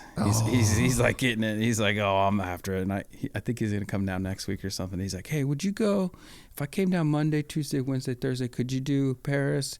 Could you do whatever track it is called now? He's like, or not Star West. It's not. What's it called anymore? Yeah, Paris is still there. Star West is gone. Yeah. He's like, oh, could we do this? And then Paula, and then Kahia, and then I was like, dude, my 125 is not even running. And believe it or not, my track bike is a 05 125. YZ. Yeah, hey, that bike still stacks up. Yeah, except for it doesn't run ever. Yeah, well, I'm a poor mechanic. When they're good, they still stack up. But either way, you got to ride my Stark. I'd be stoked to try. I got mountain bike brakes too. Wait, I bet you. I'm fine with moto style but at the same time, if it doesn't have a clutch, then I might get confused. Actually, that's a good point. But yeah, you should be sweet on it. But dude, game changer. That'd be sick. Like absolute. No, I just get it out of the van. Like you roll it out of the van. And then I just fucking ride around the street like a kid. I was just like doing wheelies and shit like that. Because I can. Because you can, you know. And then it's like my wife, she's got one of the. Have you seen those Grangers? No, is that a trials one? Dude, so it's like a CRF 110, but it's an electric bike. Who in Granger makes that? Granger is like the name of the company. I'll send it to you, but like, dude, it's the fucking dream. Like they're insane. It's a CRF 110. Yeah. With an electric motor. It's like a Tesla 110. And they're just phenomenal. And it's like my wife, she's riding those things around all the time. Like we take it to the track. Every single time we go to the track, you fucking charge a thing. It's like remember like XR50s? You guys did the XR50 thing. Oh, no, I don't know what you're talking about. I got banned from Sea Otter one year doing that. Oh, really?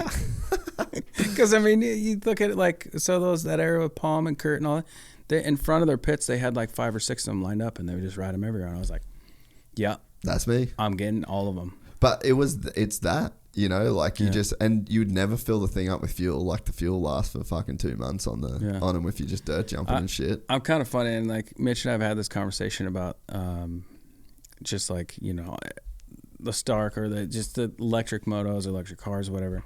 And I'm like, yeah, it just doesn't sound right. He's like, oh, yeah, the guy that had the horse in the carriage probably said the same thing. And I was like, oh shit, am I that? Yeah, I'm that guy. Yeah, he's got. So I would be interested to try it. You know, dude, I would love to take you. I'm not like a full hater or anything, but I'm like, oh, it doesn't sound right.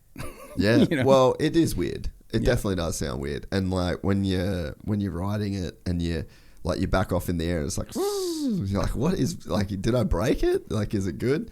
But just unreal in terms of like it, like rideability or just the power or what? Well, it's better in just the power, like the way that it handles. It's pretty insane actually, like how good they are. But it's more just like it rained. I could literally take that. We got kind of hills right behind the house. I could go home after this and just spend an hour riding around in the hills, making turn tracks, doing wheelies, just like zero consequences, zero maintenance, zero anything. And it's just like time, like bike time. You know, what kind of maintenance do you have to do on those things? Just lube the chain, dude. Just lube the chain. Yeah, wash it, lube the chain, do the tire pressures. Like really, grips. It's pretty wild. It is. Yeah. So like, but it's to your point. It's like that Strider generation. And think about like how many kids now do you see just doing insane like wheelies and shit on Surons? And it's like if you do that on a mountain bike, like if you saw a guy mountain wheeling a mountain bike that good, you'd be like, holy fuck, bro, like you're insane. Yeah. And it's just kids riding home from school and they just have that level of bike skill. There's like a whole like new generation of like Suron kids and so on, and like just the skills they can get, you know, when they can't go to the track. Yeah.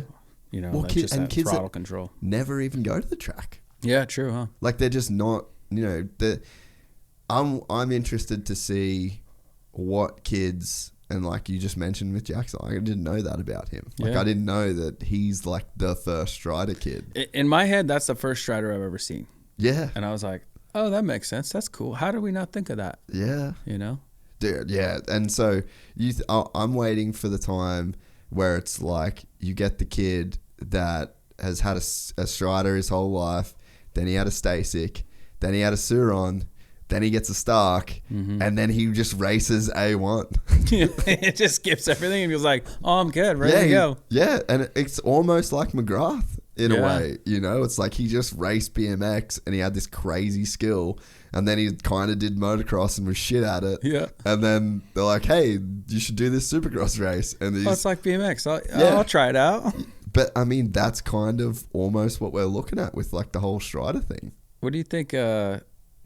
what is AMA or what are they going to do with those things? Just like class wise. Well, you know what I mean? I don't, because I hear things about it. I'm just like the fan side of shit. But have you been following the whole Taddy Blazorziak thing? I just saw that he started competing on it or something, or about so they banned him. Oh, they banned it from racing. Really? Yeah. So there's all types of rumors. And that's for Endurocross, right? Yeah. Correct. Yeah. Okay. So they've like signed Taddy, like huge signing. And then I'm pretty tight with all the Stark guys, so I've kind of got some information. And they got the FIM rulebook, and they just went fully through the rulebook. Like they have sports lawyers, they're doing it as by the book as you could possibly do it.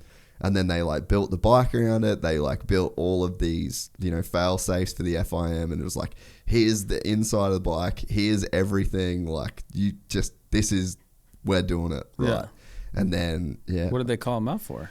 How did they? I think that it's other. I think you got to think. I'm trying to be careful. I'm trying to just make people. I like these ones. These are fun. I'm trying to make people hear what I'm saying without me saying it. You know, but it's like. You would have to think that there would be manufacturers that would sponsor the series. Mm-hmm. And then you'd have to think that there's like, it's mountain bike thing. There's other things that play than than just the rules. AMA or rules, right? There's other things that play. Yeah. And then it's like, it's the same thing as the whole filmers. Like someone will film for free. It's like these people that are at FIM, how many of them are getting paid like $300,000 a year to be like an FIM worker, or are they getting like some free bikes and you know what I mean? So it's like, they might have a side by side or two. Yeah, like what's the relationship? Like what's the Never thought about that. And you know, so I think that there's people that aren't ready for them to be racing yet. And I think that the people that aren't ready for them to be racing yet will be ready at some point. And I would say that as soon as maybe 2 other manufacturers have one that's ready to race, that the rules will probably change in very similar time. Yeah, might change real quick. Yeah. See, I didn't even know. I saw, I think just on Instagram the other day, that I was like, oh, okay, that's cool. Because I've heard of him for sure. Don't know him or anything, but yeah, I didn't even know. I was like, oh, okay, well, it looks like they're racing sick. Yeah. Huh. But I know they want to race everything. Like they'd race, well, like the World Championships, and I know they want to race Supercross, but there has to be a company that is the one that like has to break ground. Yeah. You know, like it's just, Tesla was the same sort of shit, you know, like they're not, you haven't seen any, well, I guess Dakar, like have you ever followed Dakar stuff? Like that fucking Audi that just mopped everybody. Yeah. So it's like some of the examples of vehicles racing gas vehicles mean that the gas vehicles got fucked up. Power wise, or does it? I mean, like it's so much faster for Supercross. it wouldn't even matter, right? Well, because it's not like who out there is running. Dude, have you seen Bogle's Instagram? Dude, he's like, so he's riding some test stuff for Stark. Okay. And man, like there was this just section he was showing me on his phone. He's like triple, just like jumps all of it. Really? You're like, fuck, that's probably not okay. Dude, have a look at this. I'll actually show you. Yeah. This was me at World Vets. I'll show you the video. And I'm not exactly the world's best rider or best starter. And then... Dude, wait till you get me on the track. You'd be like, oh, maybe I shouldn't have Kyle ride this thing. No, you'd fucking smoke me, mate. Where are these? No. I'm so actually, you know what? In general, I'm pretty timid on things. Really? Yeah. Like people, especially with the Rampage stuff, people are like, oh yeah, like, yeah, you're crazy. You must have the biggest balls ever. And I'm like, no, I'm like pretty like smart, like about scared. Like, oh, scared for sure. Like we're all scared out there. But just like my comfort zone, right? My comfort zone's different than everybody else's, but like I stay pretty close in that comfort zone. Yeah. Where I'm okay, I'll dip a toe in here, there, or when the pressure's on, all right, I'll put my foot over there.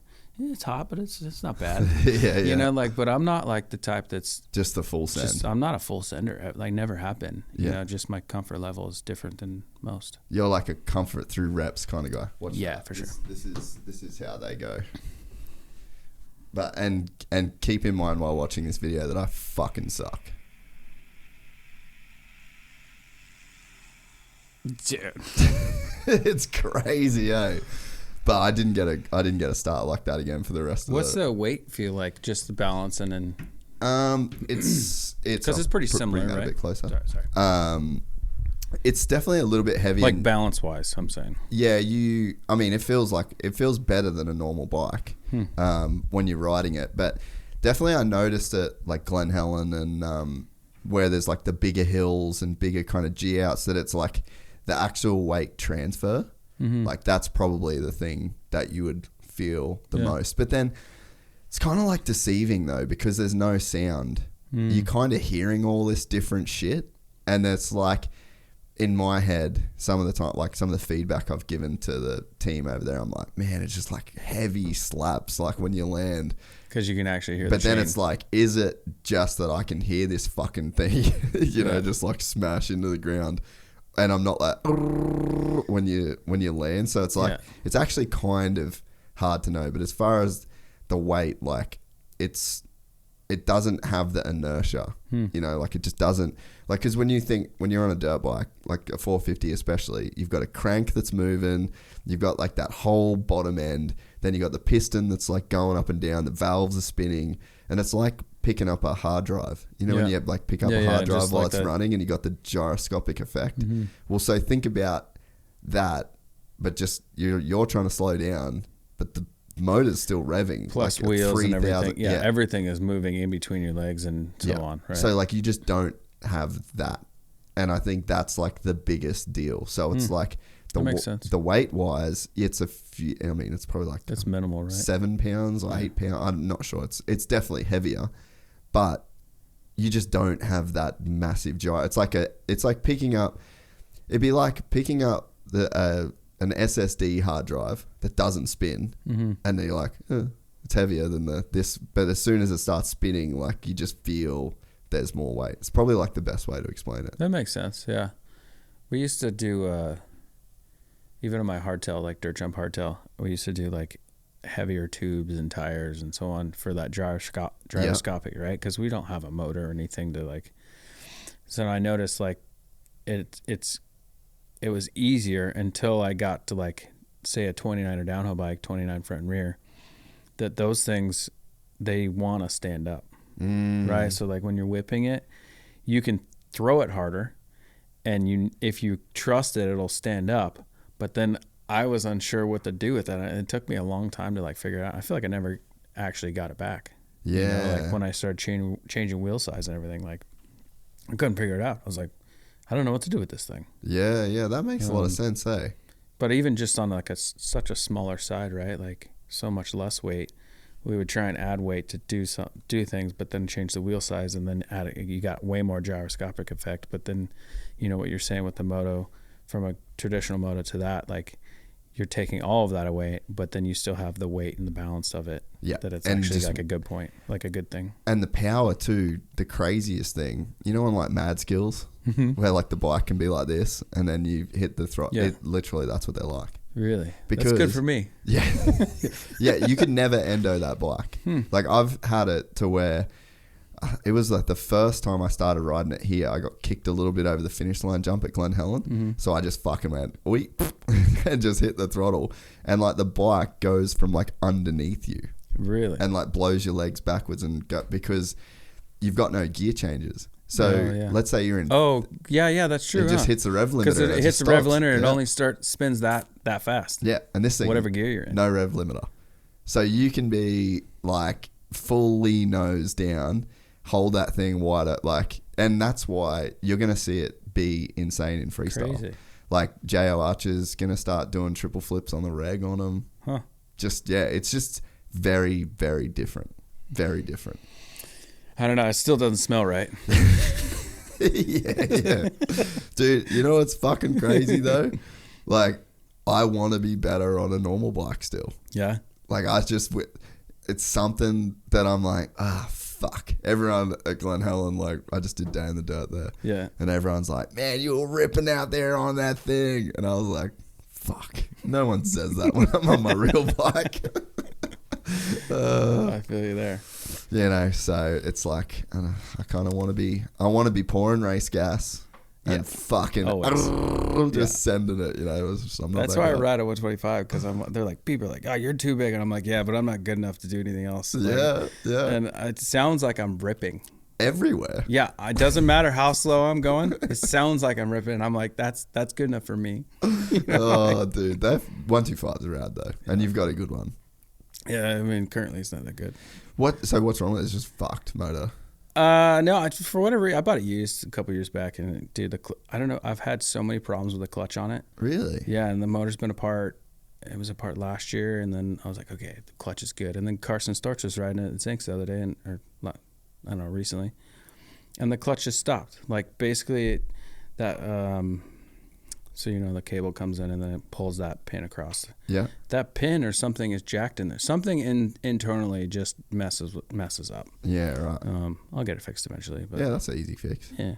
What other bikes have you owned? I got my tractor. Yeah. Which is a 05 KTM 525. Damn, son, the Baja bike. Exactly. Yeah. I got that. That was a bonus in 05 or something like that from Red Bull. No shit. Yeah. They're like, hey, you're big, so we got you a big one. And I was like, yeah, this is a big one. I used to take it to Paris. No. Yeah, dude, all the time. I love that. I'd take it to Paris. I bought like a small tank because it had the 5 or 6 gallon tank on it or whatever size that is. Bigger than my van. Yeah, and I would take it to the track, and I've had it since then. So it's like, it's old. That's sick, and I still ride it. Currently, I'm riding my wife's bike, unfortunately, because it's the only one that's running. What's she got? It's a 18 KTM 250. It's like a plated dirt. Like an EXC? It's a WEXCF. Oh, sick. Yeah. XCF. It's got a lot of numbers or a lot of letters. Yeah. Whatever that was. XCF, I think. But it's plated, but it's sick. So like the trail riding I do that I really enjoy, like out of McCain's and things like that, that bike's perfect for it. Yeah. It's sick. So you'll go trail riding like kind of East County, San Diego, like in those hills? Yeah.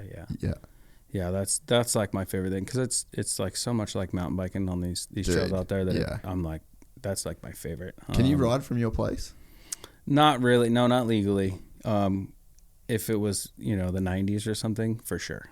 Or even 2000s. Yeah. Oh, I could easily ride from my house. Yeah. But no, I'm basically surrounded by like native reservation and fishing game and county and so all national forest all and like shit. But then it's nice because then the trail bike trails are right from my house, which is cool. Yeah.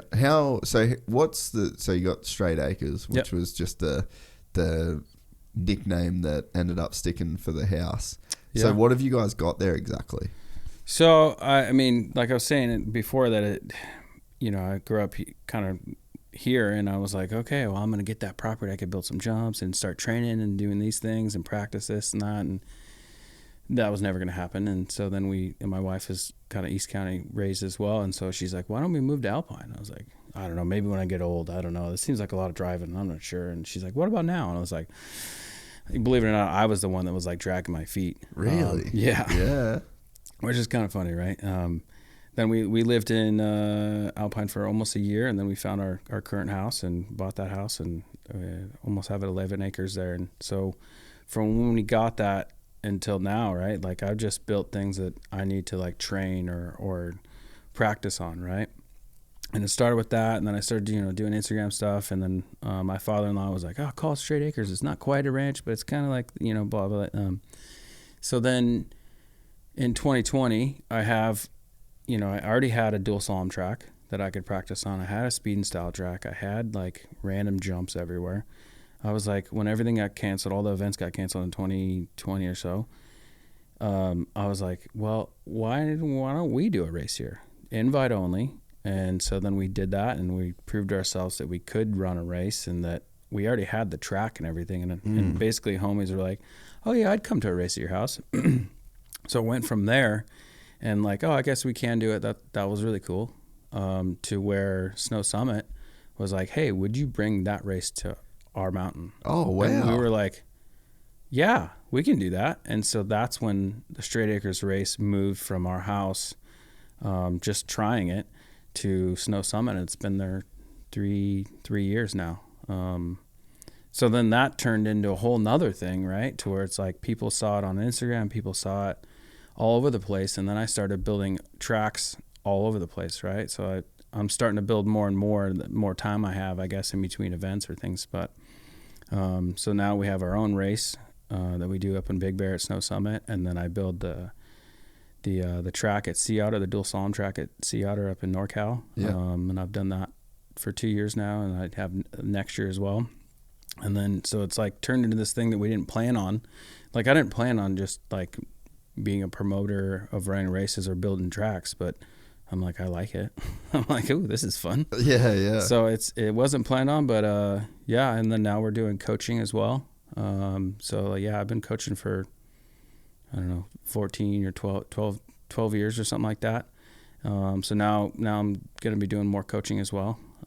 But yeah, it just kind of turned in. We weren't planning on any of it, but my wife, as you were talking, my wife, she's like has a marketing degree. Yeah, she's into it. Oh, she's good at it. Yeah, she's so good at it. Where I'm just like she's a mountain biker too. Yeah, a mountain biker, and she knows how to do it. Races. And she knows how to do everything. And I guess some of the important things about our race is that we've been to so many races and done so many events, whether it's like a Crankworks or a Rampage or a Norba back in the day or whatever. We've seen what we like about events and what we don't like. And we try and strive to make it the best we can and the most enjoyable experience, right? Yeah, well, I mean, it makes sense, like by riders, for riders kind of thing, Yeah. Did you think it'd go the way that it did? Like, do you think that it'd be as successful? Because it's crazy, that whole COVID time, I think a lot of people ended up finding things that they were Yeah, like, right. You know, I hear like about that people a just lot. kind of like got into weird stuff Yeah. like kind of through necessity, and it ended up Because they need to. Yeah. being shit where they're like, holy fuck, this is actually awesome. You know, when I came into it, I Because it all makes sense in hindsight, right? oh, totally. Yeah. Yeah.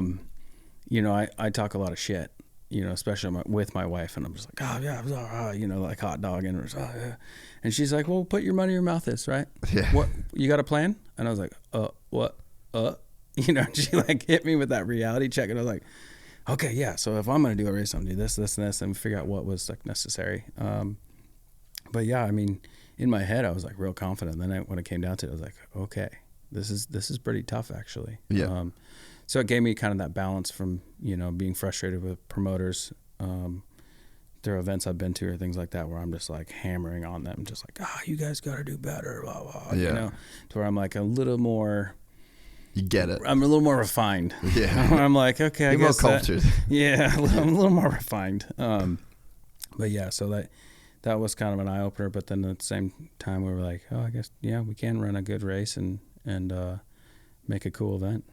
Yeah, that's super Hopefully cool. more, you know, hopefully more in the future, and give people a place to come race, and whether that's either make money or just like learn how to ride. Yeah. What month in the year do you guys do it? It's in August.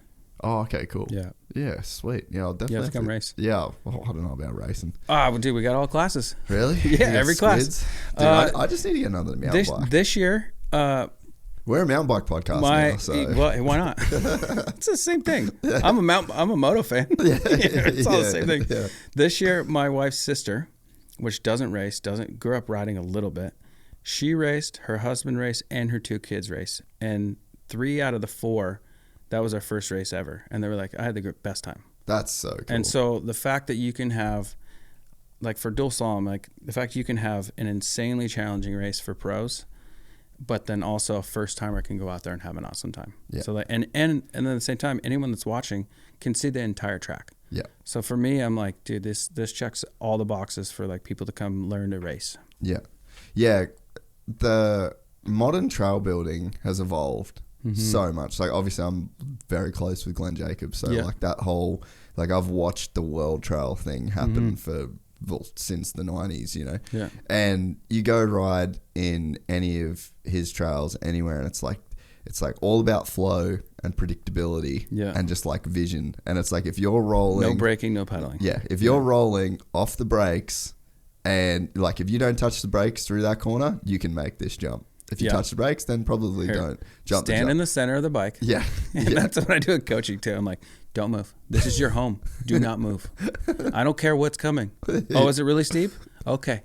Your butt can go back a little bit. Yeah. Okay. Big jump's coming. Don't move. You just stay right here. That's how I coach, man. Like, because realistically, if I'm doing a half a foot tall jump or 100-footer, my body position does not change. Yeah. I'm not leaning back because, that's a tall lip. I'm scared. And that's a lot of people, what they do is they lean back and then they start get bucked over. But with trail building, right, the main thing is that there's so much more for people to learn on and so much cooler stuff. I mean, a lot of it's changed into, like, you look at Whistler, you look at a lot of your big bike parks, right? It's turned into like, what's also the Queenstown one? I know what you're talking about. Dude, Rotorua? No, Rotor's the other side. The other one. You just see how much more has gone into it, like where there's like, there used to be only a set of dirt jumps that had like that nice sculpted like lips, and like, lips weren't perfectly straight. They had like a curve in them, and then they would transfer you over here. Now that's translated into the bike parks, right? And it's so sick to see that transfer from like, private dirt jumps that, only a handful of dudes could ride into like, oh, we made this into like a blue trail. Everyone can ride this. And it's like a shark wave lip or whatever, Yeah. Which is really cool to see. Oh man, it's super cool. And like, I've got Derby as a point of reference for me, where it's like, you can go there at any skill level, and even on the same trails, like they've just got stuff where it's kind of off the side, where like if you're not a mountain biker, like a good mountain biker, then you're not even going to see that's an option. I feel like when I first started riding, it was just like who could be the gnarliest, who could just have like just holes in the middle of who's all no the breaking on the fire road. Yeah, like let's just make this shit as sketchy and as gnarly as possible, otherwise you're not very cool. And it seems like that's really changed. But I think that's the big difference in, like, now you go to, it's kind of got gnarly where like there's $25,000 mountain bikes, but you know, it's like lawyers, doctors, accountants, like the clientele of mountain biking has been opened up so much because of trail building, I think. For sure. I mean, my dentist rides. Yeah. You know, like really good rider. The availability, accessibility with bike parks, with, you know, public parks, there's pump tracks everywhere. And then, dude, I didn't have any of that growing up. It's like, oh, I got to go to this random field over in Moreno Valley, and then I'm going to go ride downhill this weekend up in Big Bear. And then I couldn't ride Big Bear unless there was a race there. Yeah. You couldn't just ride the park. And if you were able to ride the park, you rode the fire roads. Yeah, right. You know, why was that? It was just closed. Like, it just wasn't a thing. Yeah, it was like, oh, it was a race. And then you couldn't ride there. Sometimes during the weekend you could take the lift, but there wasn't like trails made out there. It was like you hit a fire road to like a single track you raced the previous weekend. You're like, oh, sick, let me hit this section to the trees. You know, I mean, but nowadays it's so sick. It's so accessible, right? You know, with your pump tracks, they're popping up everywhere, which is so sick. And there's so many more people riding because of that. Do you think that you'll get into the more like public trail building side of things, like building like local networks? Yeah, and for things sure. like that? I think for the next couple of years or something like that, I'll probably try and keep pretty local. Yeah. Just for my daughter and stuff like that. But I mean, hit me up if you want to build some stuff in your backyard or whatever. I mean, I love building, and we on our website, whatever, you can look up like whether it's coaching or building stuff. I mean, I built a pump track up at Sky Park this summer, and then sweet. Yeah, because I think that there's definitely, you'd have to think that there would be a big market for, but even like in Australia, it's a lot like public, like government funded stuff, you know, where it's like here, I guess you'd call it the county, but. Yeah, a lot of it's county stuff, which is, I probably won't get into that soonish, but maybe one day, just because of how many restrictions and rules and so on. Like, I would have to be a fully licensed contractor to get any of those big jobs. Yeah. Unless I was contracted out, which is from the insane. Big company. Yeah. Right. And then a lot of times too, I actually just learned this last year, year before, because I had a lot of people tagging like Straight Acres and myself, like, hey, Kyle, build this track in San Diego that's hopefully coming up. Build this one. And I had a meeting with San Diego Mountain Bike Association, and I was like, how do I do that actually? Like, sure, I'll do it. And he's like, well, he's like, realistically, you have to be one of those giant contractors. Like, you have to bid for this. You got to build the baseball park. Yeah. You got to build the soccer field. You got to build, all these things in that whole park to get the mountain bike one. And basically, a lot of times that a big corporation will get that bid of the whole place, and then they'll subcontract out the bike park portion. Yeah. So I was like, oh man, all right, maybe I could just hope for that one day. But there's a lot more into it for sure than I definitely thought there was. I was like, yeah, sure, give me the job, I'll take it. Yeah, I can do it. I'll build something cool. We'll start next week. Oh, I guess there's a lot more to it. But yeah, I think one day we'll get there for sure.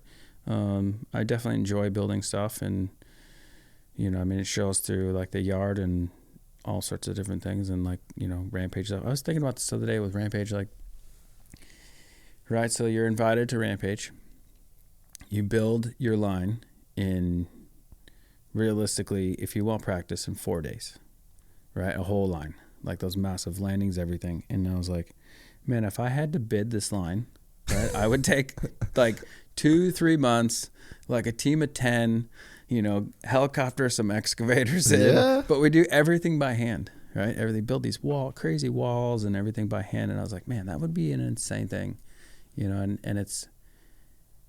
it made me open my eyes and go like, oh man, I do love this shit. Yeah. Because why would I do it? Yeah. You know what I mean? Why would I do it unless I did truly love it? Like, and I love that shit. How would you explain Rampage to an alien?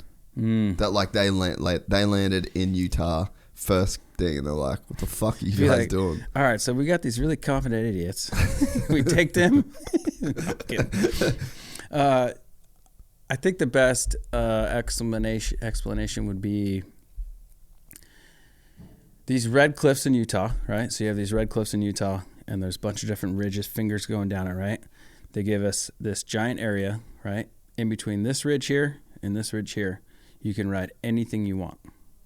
You build the trail, you build the whole thing, and we will judge you on what you ride, how you ride it, how fast you ride it, possibly what tricks you do, and then the highest score wins. And so there's a lot more in between that, but I mean, I guess kind of my best explanation of it. Yeah, it's wild. It is crazy. Yeah, I still haven't been out there. You should go. Dude, I need to. If it was, I was close to going this year, but it was in between some stuff, and I was cooked. There was something we were trying to go after. Yeah, I think Wasn't the week. there a race? I think maybe Supercross was the week after. Yeah, I think so. And then I think the week before, Coliseum. Yeah, it Coliseum? was. Yeah, and then I think the week before I was somewhere else, and I was like, dude, this is too big of a job to get there. But I would love to see it one day. It's a different thing when you actually go out there and start walking around on the cliffs, and you start walking ridges, and no matter what, anyone that's out there is like an insane bike handler. Yeah. Right. Like, and it just, yeah, like anything in the whole build process of like, and being able to see from a raw ridge lines that nobody would even want to walk around. Like you're like, why would I want to walk around there? Like, well, I don't want to fall off anything. To like the hiking trails to get into our zones, we build that, and you then have start to build building the trails to get to the jumps. Yeah, I mean, you're scaling like this edge of in between two cliffs, big dogs, right? And you're walking over here to get to this point, to start a lip, to build a landing, to eye it up, to so on. The amount of stuff we build out there is insane. Like, dude, there's so many times where I'm like one-handed picking, leaning over the edge of the cliff. And like, sometimes I see photos of it and I'm like, what was I thinking? What you up to, bro? Like, what are you doing? But Yeah. like, I'm so used to it by now that I see photos of it and I'm like, oh man, that's kind of messed up. Yeah. Like, what are you doing, man? But it's really cool. Yeah. It's insane what we can build out there in such a short amount of time. And what do you attribute that to? Just that Experience. you just have to get it done. Well, you have to, or else you have nothing to ride. Yeah. And the better you build it, the safer you're going to be. Yeah. I mean, that was part of one of our problems last year with it when I jacked myself up, is that it wasn't ready. We kind of bit off a little too much for that year, and the landing wasn't like perfect.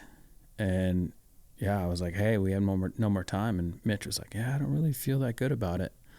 Because usually I'll look over at Mitch and I'm like, how do you feel? He's like, if I had to do it, I'd do it. Yeah. And I'm like, all right, cool, I'm ready to go. Like, Yeah. and I'm like, that like builds that confidence. The last, Yeah, you got that trust. like that 0.5% that I needed as well. Like, where I'm like, I feel pretty good. How's it look? And he's like, if I had to. I'm like, all right, perfect, I'm ready. Yeah, copy that. Yeah, copy. Yeah. So that one, he was like, yeah, Kyle, I don't feel that good about it. He's like, yeah, I don't feel that comfortable. Like, I don't really like it. And what was it about it? It's such a weird, like if you see my hands like this, it's like in this bowl, and you come off this top here and you land in a hole of that whole bowl. And so it was really hard to get, like from the takeoff, it looked really short. From the side, it looked kind of long. Yeah. And you're like, why? What's going on here? And it was really hard to tell.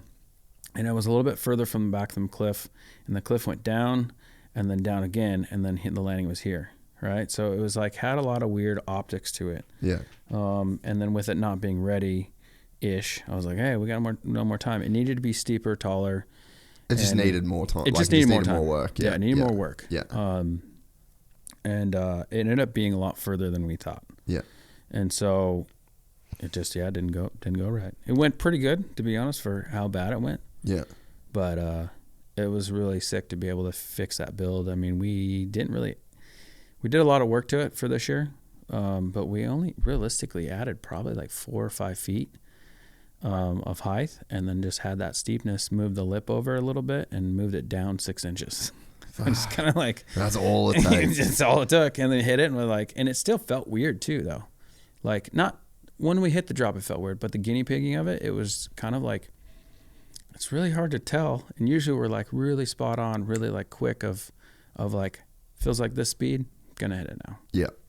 But it went well. It was a pretty insane line. I mean, I knew from last year, I was like, hey, man, this feels like the winning line. And or has the potential to win, which is cool that Zink was able to do it. It was sick. And so when you had the injury, like walk us through that crash, the takeoff, because I'm assuming that you knew straight away that I did. Yeah. That was also my third back break too. So I knew me. I was like, yep, cart me off. Like, and people thought I was like just out, but I was like, I'm not moving. I was kind of face down when I was crashing. So I popped. There was multiple things, right? So I popped. I came into it. I took a crank. Didn't even know I took a crank until I looked at the video. But that was like me actually seeing the landing. Like, I mean, like, oh shit, I'm fucked. Yeah. You know, like I'm done for. And so I pedaled. I took a full crank because I wasn't planning on that, and popped as hard as I could. But when I popped, I sunk in the lip. Yeah, because it's like extra. I popped, and it just wasn't packed enough. And so I sunk, and then that threw me forward a little bit.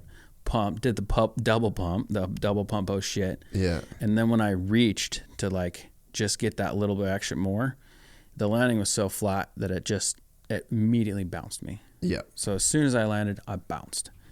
And I bounced a little bit left, and I knew where I was at, and I hit the first one, remember everything, and was like, and I was like, oh, that sucks. And I was like, oh man, that ditch is coming up. We just filled in. And when the next time I hit the ground, it was like 30 feet later down the hill. Next time I hit the ground, I just stopped. And I was like, oh man, that's not good. I was like, that's bad. And I was like doing like a system check. I was like I thought I might've been in that ditch, but I ended up being on like right next to it. Like not actually in the ditch. And I was doing systems check, and I was like, this ain't good. My legs are feeling real heavy. Yeah. And that's kind of, I was like, oh, this is bad. I'm just going to stay here. I ain't doing shit. And I'm like, I know it's for sure my back. And, I got carted out of there. Had a nice, real cheap heli flight. 17 grand, dude. Oh, dude. Yeah.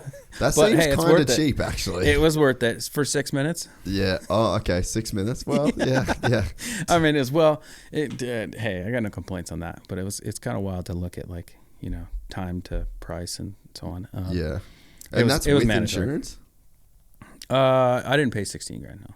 Yeah. Oh, okay. Yeah. Okay. After surgery, everything, I was like 7 grand with insurance.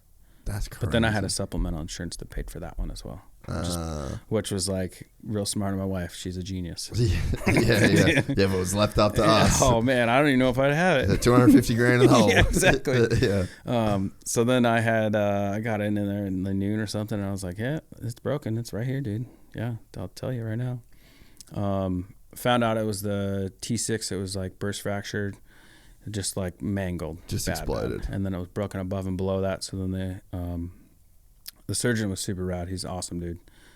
Did my other buddy Paul's surgery there after Rampage 1 year too, and made me feel real confident and did it up. And he said he had me on the table, and he had like my brain connected to some charts and things, and he was moving. He put a piece in to like fix things, move me on the table, look at the charts, and go like, oh, he doesn't like that one.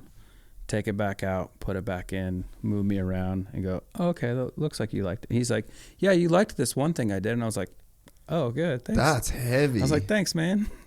Yeah, got out of surgery at like midnight or something like that same day, which is insane. Awesome. Because that stuff, when it comes to spinal, like those first few hours are extremely crucial in the healing process. I think I was also lucky in like how strong I was coming into it, and then also breaking my back before that. I was like, hey, someone come get me. Yeah. You know, I was just you weren't even trying. Nope, nothing. I was like still face down with my helmet on like this, like, I'm good, come get me. You know, like, wow. And dude, insane. Rachel was the first person to be next to me with Stevie in the backpack. No way. Yeah, I'm glad she doesn't remember that one, or she won't. Oh, Stevie. I was going to say, I'm pretty sure Rachel remembers that. No, she does. Yeah, that was hard. Yeah. But yeah, Stevie was in the backpack. It's right there on the hill. It is insane what wives go through for guys like you. I mean, even so, it was actually a couple days before we did the Zink pod, actually. Yeah. I was riding at Parlour with my buddy Anthony. He works here. Yeah. And he hadn't ridden in a year. Dude's a fucking great rider. And took him out to Parlour. He rode the Stark for a bit. And then he's like, oh, I want to back-to-back with the 450s. And I was like, sweet. Gave him the 450. He fucking rides good. Huge gust of wind. Just took him like that on the up ramp. And then it just stayed there. Like, he just couldn't bring it back. And he literally, dude, he just fucking landed like a pancake on the ground. Sideways. Like past the landing. His thumb went in 5 places. Like, they can't even pin his thumb. It's just fucking mashed potato. Gnarly. And then he broke his scaphoid and then, like, cracked his hip, right? So, anyway, touch wood. I've been pretty sweet. I broke my hip when... That's a big one. That fucking was shit. It sucked so bad. But Anna was still living overseas at that point. So, we're together, but she was away. And so she sort of had to go through that injury, but then also like didn't at the same time. Yeah, from a distance. Yeah, but then she was like at the track. We were both on the ground, and she's like fucking tripping, being like, "Whoa, what's going on over here?" And then everyone else is freaking out. Then we did the hospital thing, and then that's like traumatic when you're just like waiting for hospitals. It's awful there. Doctor, dude, it was fucking terrible. Yeah. And anyway, she's just like, yeah, I'm just don't know how cool I am with this. And I'm like, I'm safe. Like, I really try my hardest. I'm fine with going slow. Mm-hmm. But like, you guys aren't in that position. Like, you have to, like you said, you have a comfort zone. Yeah. But that comfort zone is fucking dangerous. Yeah, I mean, they go through a lot. I mean, I was actually kind of like depressed after too. So anyway, surgery goes all good, right? I get out of surgery. It's like 1 a.m, and I'm like looking at it. I'm all hopped up, and I was like, "Hey, Rich, I think if we can get out of here in the next hour, I can do a little stretching, and I think I could make my run." And she's like, "What are you?" She's like, "No, you idiot." And I was like, "No, I feel pretty good now. I feel much better." And she's like, and I remember telling her, I'm like, "No, it's okay. I can't miss. I've never missed a Rampage. Like, I got it. I can even I'll hike up. I'll be a little stiff, but, oh, dude, I was insane. I literally, it was I was thinking fine, but it was the nerve blocker. Because when that nerve blocker wore off, oh, dude, I was in it's like 5-6 days of just darkness. Really? Oh, yeah. And you stayed in hospital that time? No, I left the next day. Wow. Before the nerve blocker wore off. I was like, no, get me out of here. I'm not going to do any better here. Oh. No, I left, I think I was right over 24 hours. Left at 7, I don't know, before dark the next day, Saturday. That's insane. Yeah, because I just knew that I wasn't going to be doing better there. Mm. They were like, yeah, you can go to the bathroom, both sides, like, we'll let you go. And I was like, I'm going to do that right now. Yeah. So then I just hung out at my Airbnb then like a day and a half, made it to Vegas to my sister-in-law's house, and then I was just in the pain cave for like quite a few days. Yeah. But after that, yeah. I mean, the amount, I forget what we were saying earlier. About, just like what the girls go through to be, like I just imagine it's gnarly. Her position to, be there, the first one, and you're just laying face down, like fuck. And it's just funny, like it's top of mind because we had that conversation only recently, and then Cam was in here, and then I was showing her the stuff that Cam does, and then she's like, I just don't think I'd be cool with that, and I'm like, well, fuck, like that's your job. People have crazy jobs, and like that is your job. And like, I do this because I have like a certain set of skills. You do that because that's the skills. Like that's where your life took you, your whole life. You're on bikes and you're pushing the limits. And it's just like, you have this skill set and you can operate within that skill set very comfortably. But it's like something goes wrong, dude. Something goes wrong. It goes real bad. Yeah. There's just not wiggle room. No, there isn't any. And it's kind of crazy, like when you go into that like 1,000% focus, just like you're just like, okay, this is where I'm doing this, and there's not one thought of you that is different than stomping that, whatever that may be, whether it's like a jump or a drop or. So then there's not one thought of it. And then when you make a mistake, you're like, damn. Oh, that's what I was going to say is what I went into like a little depression after. where I couldn't even understand. I was like, man, I don't do this. Like, this is not me. Like, I don't make mistakes like that. And I was like really upset about it. And I like couldn't even understand. I was just like, man, I don't make mistakes like that. I can't believe that. And Rachel's like, luckily she's so smart and like just strong that she goes, yeah. You're like, did you think about your track record there? And I was like, well, yeah, like I don't miss them. And she's like, well, it's a pretty good track record that you've done 16 of them and you crashed once. Yeah. And I was like, is that your first crash there? Not my first crash, but my first big injury. Like where it took me out. Yeah. Yeah. And I was like, well, I guess that is pretty good. And it's odd when you're at like a high level and you make a mistake and dude, there's like this weird embarrassment. Where like nobody like hurts your ego more than anything. It hurts your ego, and it also like I feel ashamed, and it was so wild because I know no one thinks that of me. And you know what I mean? Like I totally knew that, but I had this weird like shame, embarrassment, and just was like I can't believe that. Like, and I know like so many riders go through that, whatever sport you're in, moto, mountain bike, whatever. That like when someone crashes, I see it all the time when I'm coaching, and the people are like, oh no, I'm good. Yeah. And it's like that, like, oh, no. And it doesn't matter how bad that hurt or not. They're like, oh, no, I'm good. I'm just going to go over here. And I wish that everybody knew that doesn't matter who you are, how good you are. It's part of it, man. You know, and I didn't have it. I haven't had it in a long time, right? And so I was just like, oh, man. Yeah. But luckily, you know, got through it and, like, understood it and thought about it a lot of what went wrong, what went right, like, what to never do again, and so on. Yeah.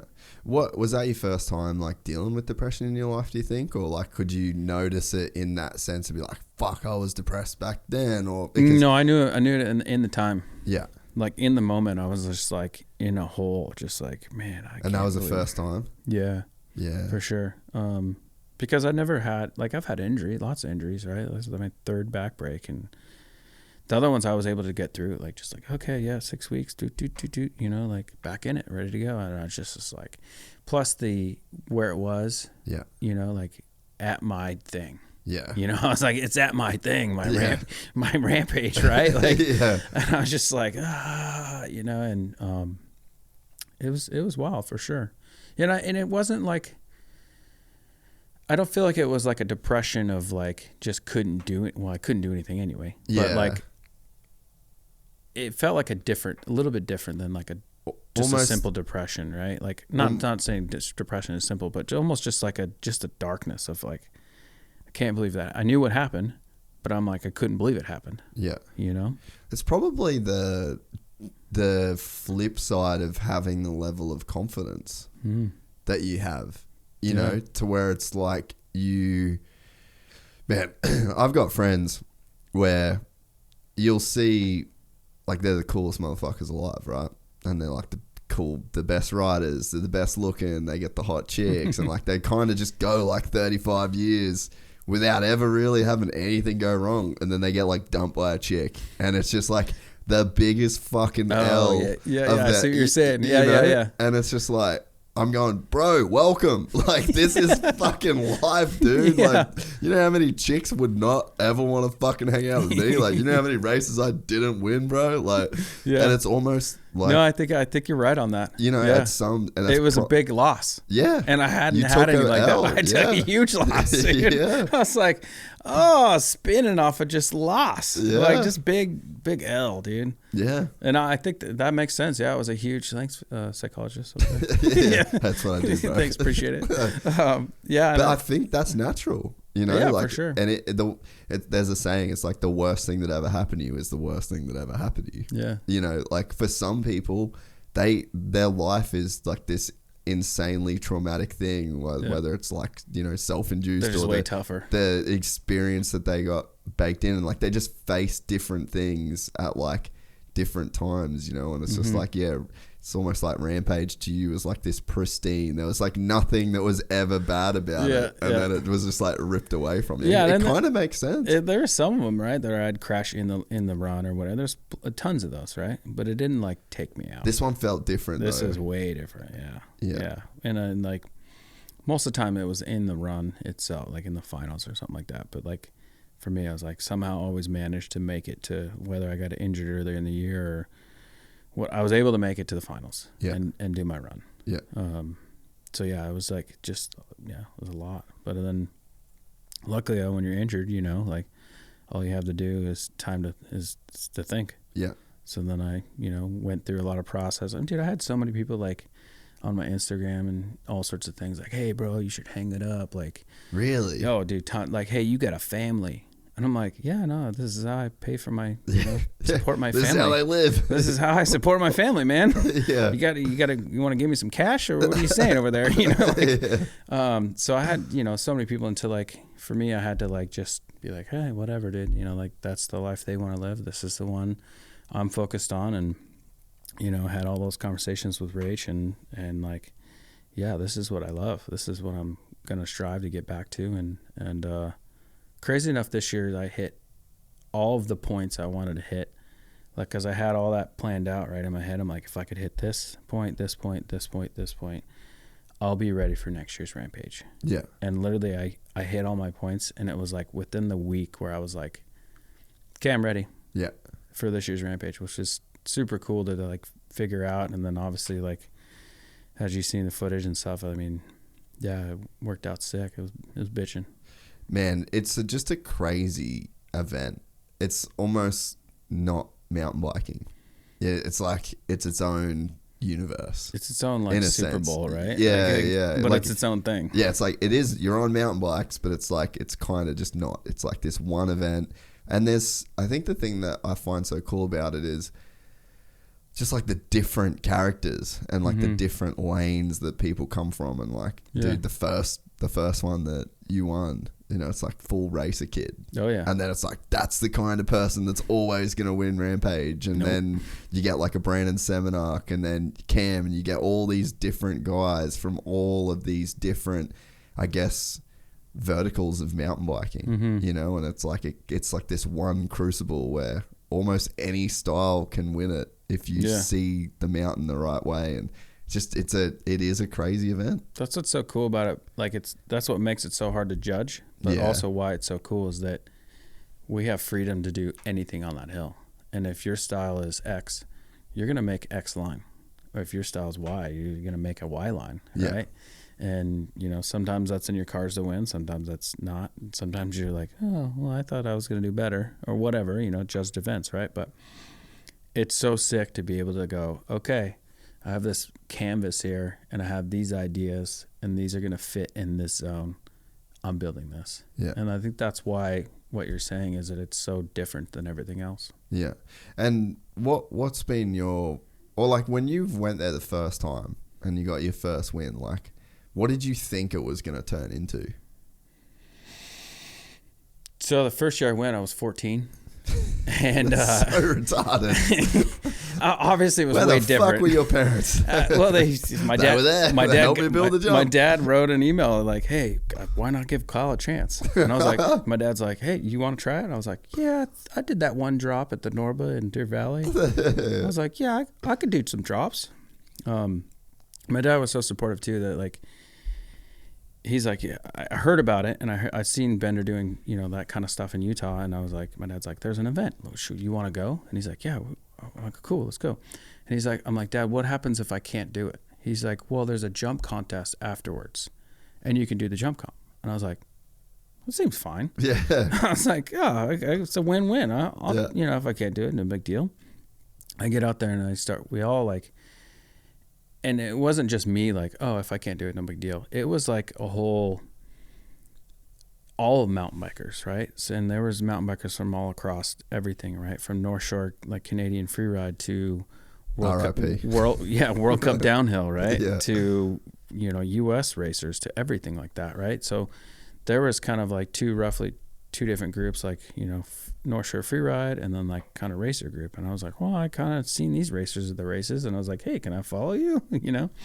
So at that time, it wasn't just me like experiencing what Rampage, it was everyone was experiencing it together. Yeah. And we were like figuring out what you could and couldn't do, like, and then from then on the first time I won was when I was 17, so like 4 years after that from the first one. And that one, from the beginning, we all were trying to, especially myself, I was trying to bring tricks in because that's what I knew. You know, I knew how to do dirt jumps and tricks and things like that. So from there, it just kind of went and kept growing, and then we kept getting bigger. And even in '04, like the drops that we were doing then, it was still massive to today. So it grew up really quick, and then it had that break to '04 to '08, and then they brought in wood stuff, and we were trying, you know, all sorts of different things, and then went every other year after that, and then every year from 14, Yeah. so maybe somewhere from there. So for me, experiencing it in the beginning, it was like, oh, this is really beautiful. Wow. All right, cool. We're gonna ride this. You know, just a little kid, just like, oh, okay, all right, cool.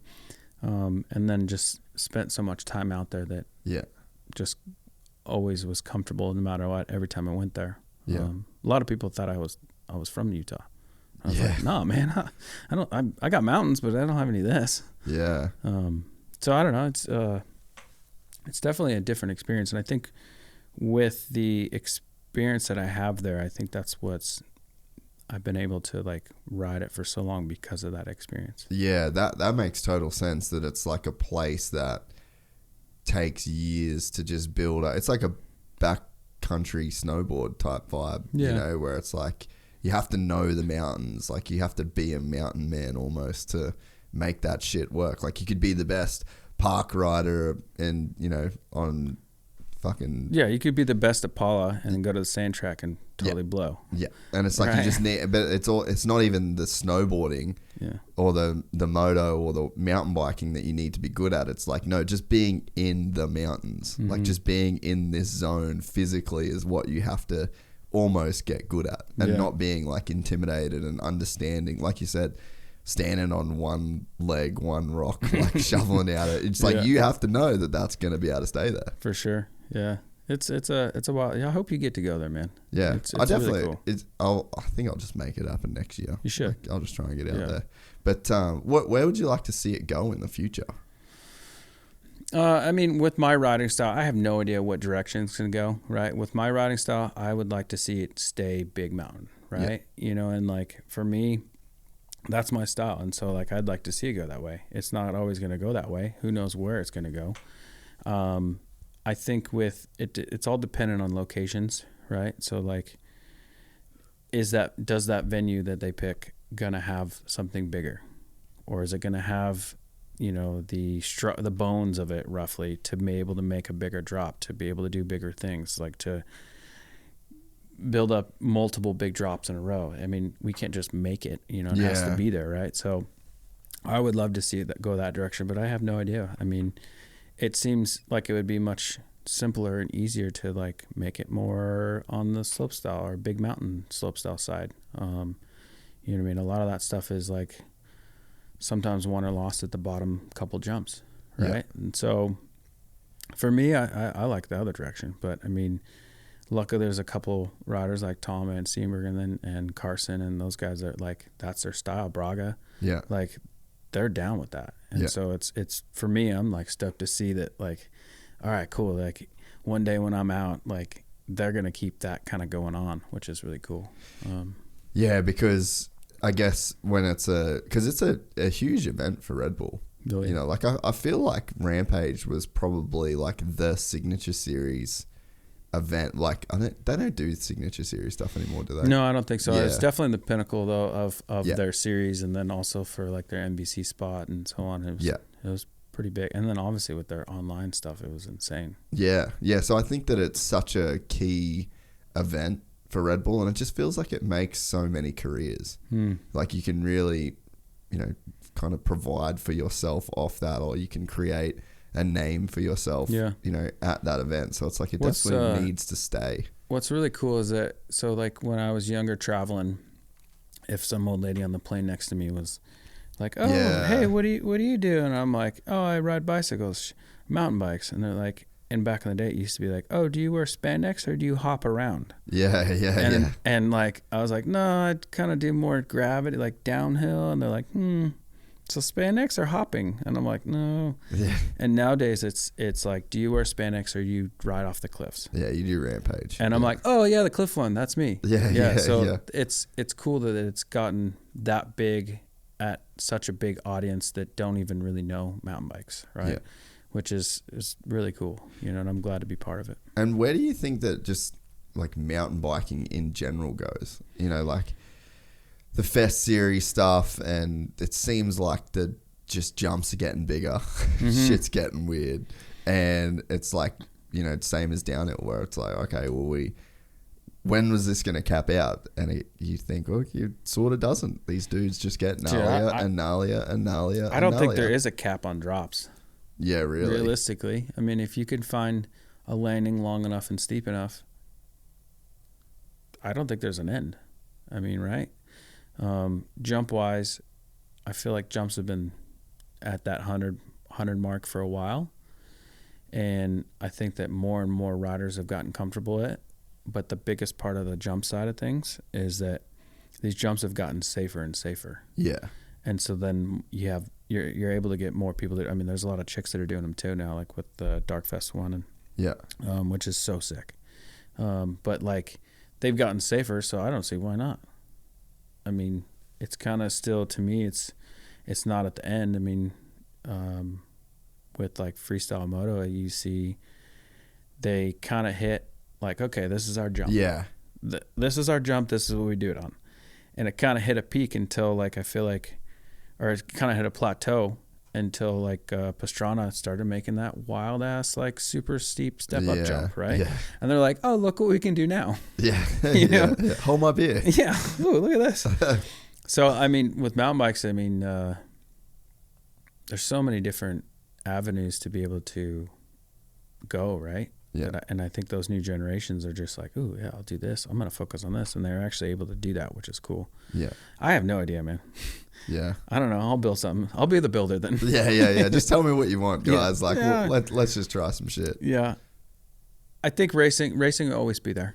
Yeah. I mean, because no matter what, you need that, like, on the paper, stopwatch. This is your place. Doesn't matter. Yeah. This is what you got. It just feels Try good. harder. It feels good though. Yeah. Like better luck next time. Yeah. There's something about just like knowing. Yeah. You know that, okay, I'm that motherfucker. Yeah. Because judged events are hard, man. Yeah. They'll always be around, but then racing will always be around as well. Who knows what those judged events may look like? Yeah. I mean, slopestyle from the beginning was like this mixture of all sorts of different features from different ideas, like different sports even, like, oh, there's a wall ride. Okay, let's do a drop. Let's do this teeter-totter. Let's do, you know, like just a combination of like, let's try this. Yeah.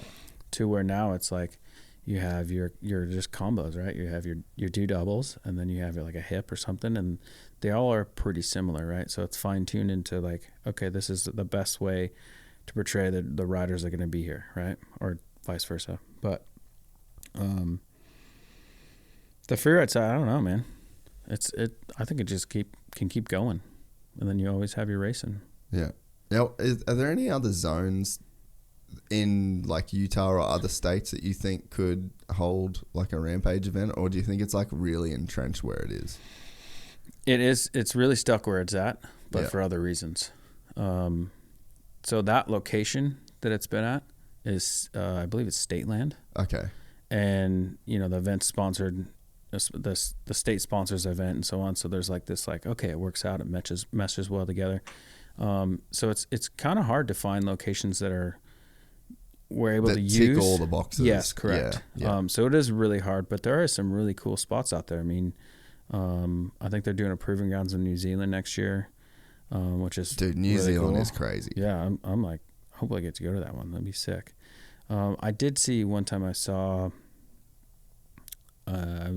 took this awful long trip through Bolivia.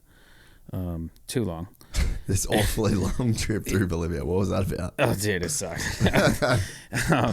We went through Bolivia all the way through the salt flats, blah, blah, blah, and then came all the way down from that high elevation, crossed into Chile to go to the airport. And I look out the window and I was like, am I in Utah? Am I in southern Utah? Like, that's insane. Really? So I feel like there's a spot in Chile. There might be a couple of spots in Chile. A little bit different style. It wouldn't be exactly the same as Rampage. There's some other spots in Utah that would work as well. It just depends. You know, like, to me, I'm like, yeah, there's lots of places, kind of. Yeah. But when it comes down to it, ticking all the boxes to have an event, it's a little bit different story.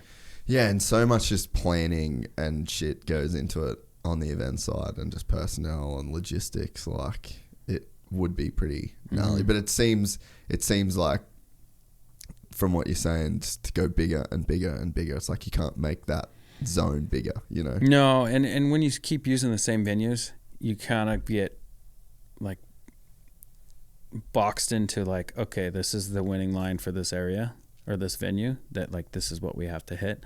I guess it's just tricks now. Yeah. You know, so then you just up your tricks. So when you have these new venues or new different locations, it changes and moves, and which I love about it, right? It just kind of like morphs and moves around, and you know, luckily for this year, it kind of morphed back into like a big mountain freeride event, like gnarly, right? Yeah. To where other years, sometimes you're like, it's a little more slope style. But I think it should be just kind of be moving around. You're asking about Bolivia. Yeah. Yeah. What were you doing there? Dude, I've been there a few times, actually. Really? Yeah. What's on down there? Nothing. Really? Yeah, nothing. You just like it? No, I went, the first time I went for one of those urban races. Am I allowed? Am I too far away? No, you're good. I went for an urban race. Went there. And at the time, I rode for Red Bull. Yeah. And, you know, I would go to all these different, like, all sorts of urban races all over the place, right? Just all over South America, like Europe, Puerto Rico, like, you know, Central America. And then I got signed up for this thing where it's like, you ever heard of the Red Bull Loom contest? It's a photo contest. Yeah, the photo contest, yeah. Yeah, so they hit me up, Red Bull hit me up, and they were like, hey, do you want to go to Winter X Games? And I was like, well, yeah. Like, that sounds great. Like, I want to go hang out. They're like, yeah, okay, so we're doing the Loom contest, and the winner, if you want to go, we put your name in the hat for, like, one of the athletes that could be picked for the winner of the photo contest. And I was like, oh, perfect. Like, who's on the list? They're like, yeah, Shaun White, like these. And so they're saying all these names, and I was like, perfect, I won't be picked. Yeah. Yeah. I would love to go. Sign me up. Yeah. So then, you know, I go to the photo contest thing and Winter X Games, and I was like, man, I had a great time. Find out later, this skate photographer, French skate photographer, won, and he picked me. And I was like, what? Why? I was like, he's like, I love mountain bikes. Mountain bikes are so sick, and it's so different from like the skate filming that I film in the cities. And I was like, all right, cool, okay, it's fine. He's like, and I want to go to Bolivia. And I was like, no. I'm like, you ever been there? He's like, no, but I've seen photos. And I was like, I don't think you want to go. So anyway, had you been there before? That would have been my second time, right? So I went there for the for the race, urban race, yep. Urban race, and I was like, it's pretty rough. But, I went there, and I'm like, okay, cool. So then the second time, he was like, yeah, I'm gonna go there, and I was like, no, I don't think so. And he's like, I'm gonna go to these salt flats, and I'm gonna go out here, and we were in the middle of nowhere. So I planned it out, and I had Andreo come with me, and also like a team of people, and we started in La Paz, and then grabbed all our supplies, and then we were on the road we were supposed to be out there for 2 weeks, just in the desert, right? Riding these like old reefs, I guess you could say. Really? Yeah, like so in the salt flats, there's like these crazy reefs. That, you know, when there was water there. It used to be an ocean. Yeah, when it used to be an ocean, there was like a reef. Wow. And so we would ride these reefs, and it was pretty gnarly because we were so far from anywhere. If we actually got injured, that I was like, we're going to tone it down a little bit. And so what ended up happening is we were out in the middle of nowhere we were eating llama stew, llama steak, llama, like everything for our protein. And we were staying in these salt hotels that were all made out of salt. Because the salt flat is so big that, you know, you drive for hours and then you're like, oh, here's a spot. And there's no power or anything. There's like 2 hours a day for power. That's insane. The floor was made out of salt rock, right? It was salt rocks. The bed frames, the night posts, the walls were all made out of salt, right? And it was a pretty rough trip. And then the photographer and I and Andrea, like, we did not see eye to eye. He was like, it just was not working out. Really? It was not good. Yeah. And then so what, did he just want you doing super weird shit? Yeah. Like we found this old train. There used to be a train system railroad that went thugh there, like back in, maybe, don't quote me again, bad with dates, 1800s or something, who knows, a long time ago. And I was doing drops off of it. Andrea was like, no, I'm not doing that. I was like, all right, I guess I'll do it myself. And it just became to where the dude didn't do enough homework and we were too far away from everything to actually try and do cool shit. Yeah. That it just didn't work out. Yeah. So then I was like, hey, we're going to have to call the trip short. We were still out there like 10 days, just eating llama and... Fuck. And the crazy thing is, like, say I accidentally crashed on the reef and hit like an artery or something. We had a medic guy with us that I love and trust, dude. But like, he can only hold my artery for so long. Yeah, you're still going to die. It'll just be 6 minutes instead of 3. Yeah, it's like maybe I'd last a few hours. Yeah. Because there's only 2 helicopters, I believe, in that area that can fly there. And one's the president's and the other one is the other military one. So it's not like we're getting saved. And I was like, man, this is too much. Like, we're too far out here. And so I ended up calling the trip and I was like, hey, we're going to have to go. But then once we called the trip, we still had a 14-hour drive in the back of a Land Rover. Awkward as fuck. Dude, awful. Like, my knees never hurt so bad. So it was a long, like I said, a long trip. Man, it was a big one. I did a trip to Alaska and I was like on a snowmobile. I had like my backpack with like my red and fucking massive tripod, all my lenses, batteries, and a ski-doo.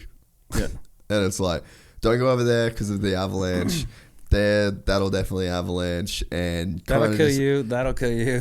Yeah. And I'm just like, bro, this all looks the same. Like, I shouldn't be here. I don't belong here. I'm from Cairns. There's jungle. There's like, you're sweaty. Like, it's red dirt.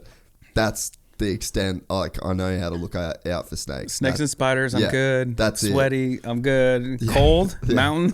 But you feel vulnerable. And we landed in Anchorage and we drove into the Arctic Circle in a fucking motorhome. Gnarly. And then we just like slept in a motorhome for a week. We left the gas on the first night, so we had no heating the entire time. I slept in all my snowboard gear, boots and everything. And how many days? A week. Oh shit. It was heavy, bro. And I was just like that feeling of just like, dude, I'm too far away.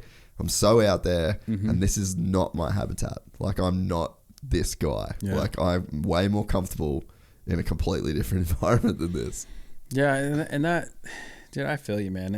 It's a comfort thing, but then it just didn't line up like eye to eye on like what he was looking for. We ended up just doing wheelies in the salt flats, and I was like, this ain't it. Man, this is not it. Like, yeah, maybe you're getting a cool photo, but like, I don't want to be the guy that's wheeling in a salt flat. Yeah. Like, I don't want to have to travel all the way. We could have gone to Utah, like Salt Lake City, and I could have got the same shot. Yeah. Like, I don't want to be out here.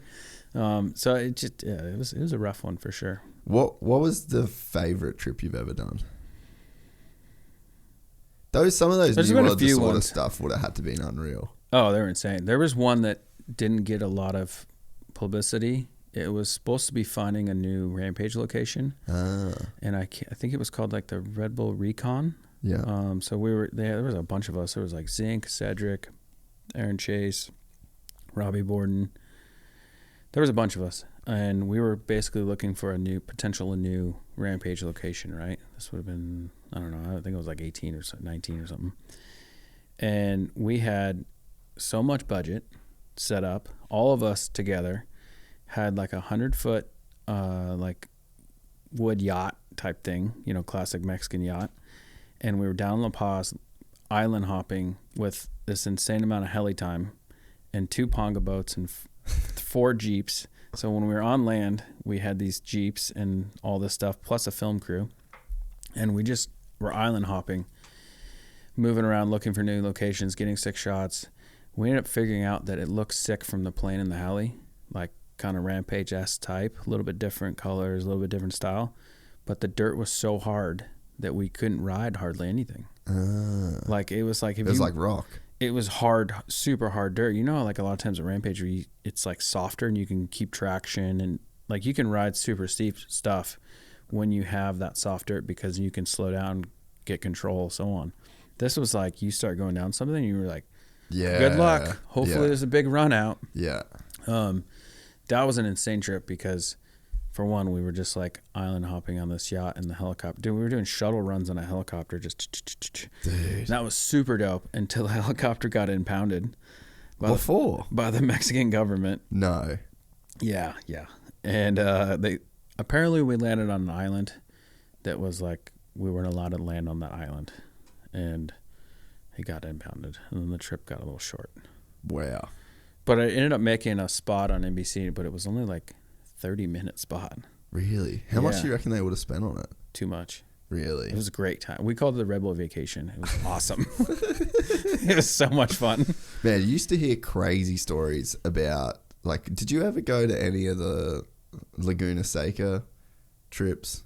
Like back in the day for MotoGP? No, I never went to those. No. Man, apparently that is like peak Red Bull. Really? Like that is Red Bull just swinging dick Yeah. and just shuttling people in on helicopters to like the VIP zone and shit. But like, you had Nicky Hayden, Red Bull, HRC, like that was the flagship North American event.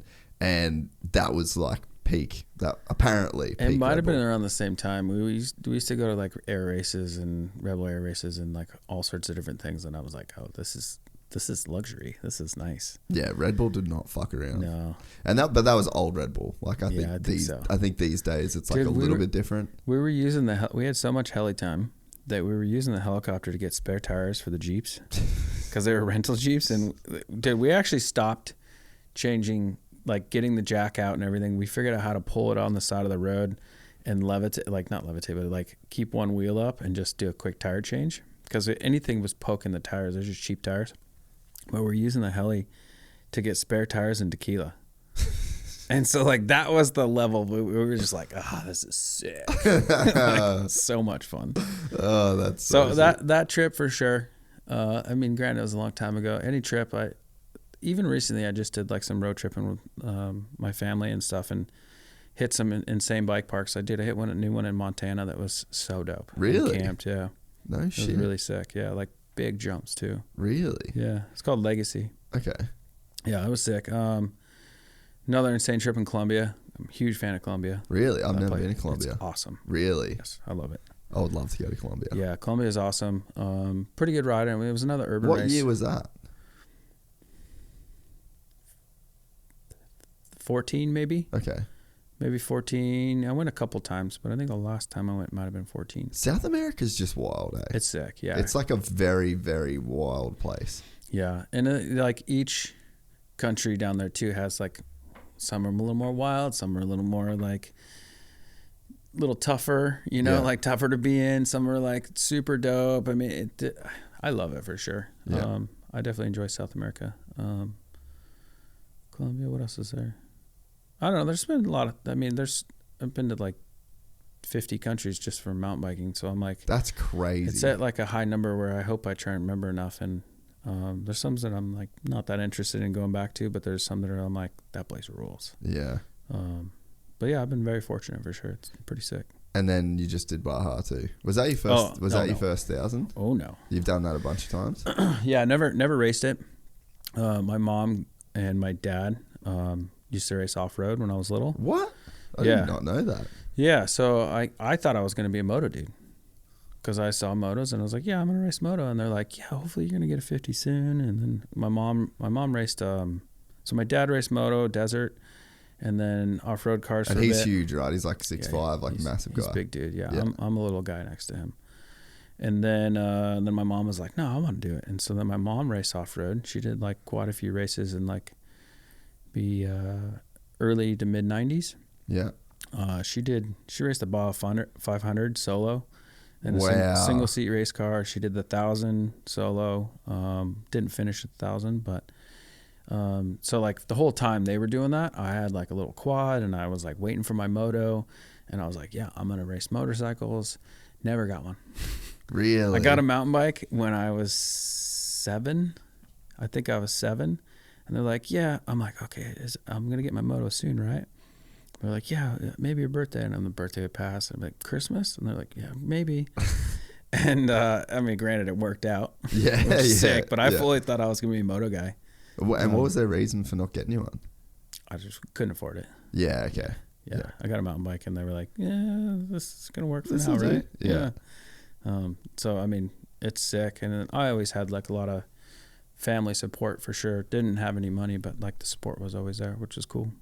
What's like, obviously you were the phenom, like Prodigy kid. What happened for that? Like, what went right for that to happen? Like, how much of it is you?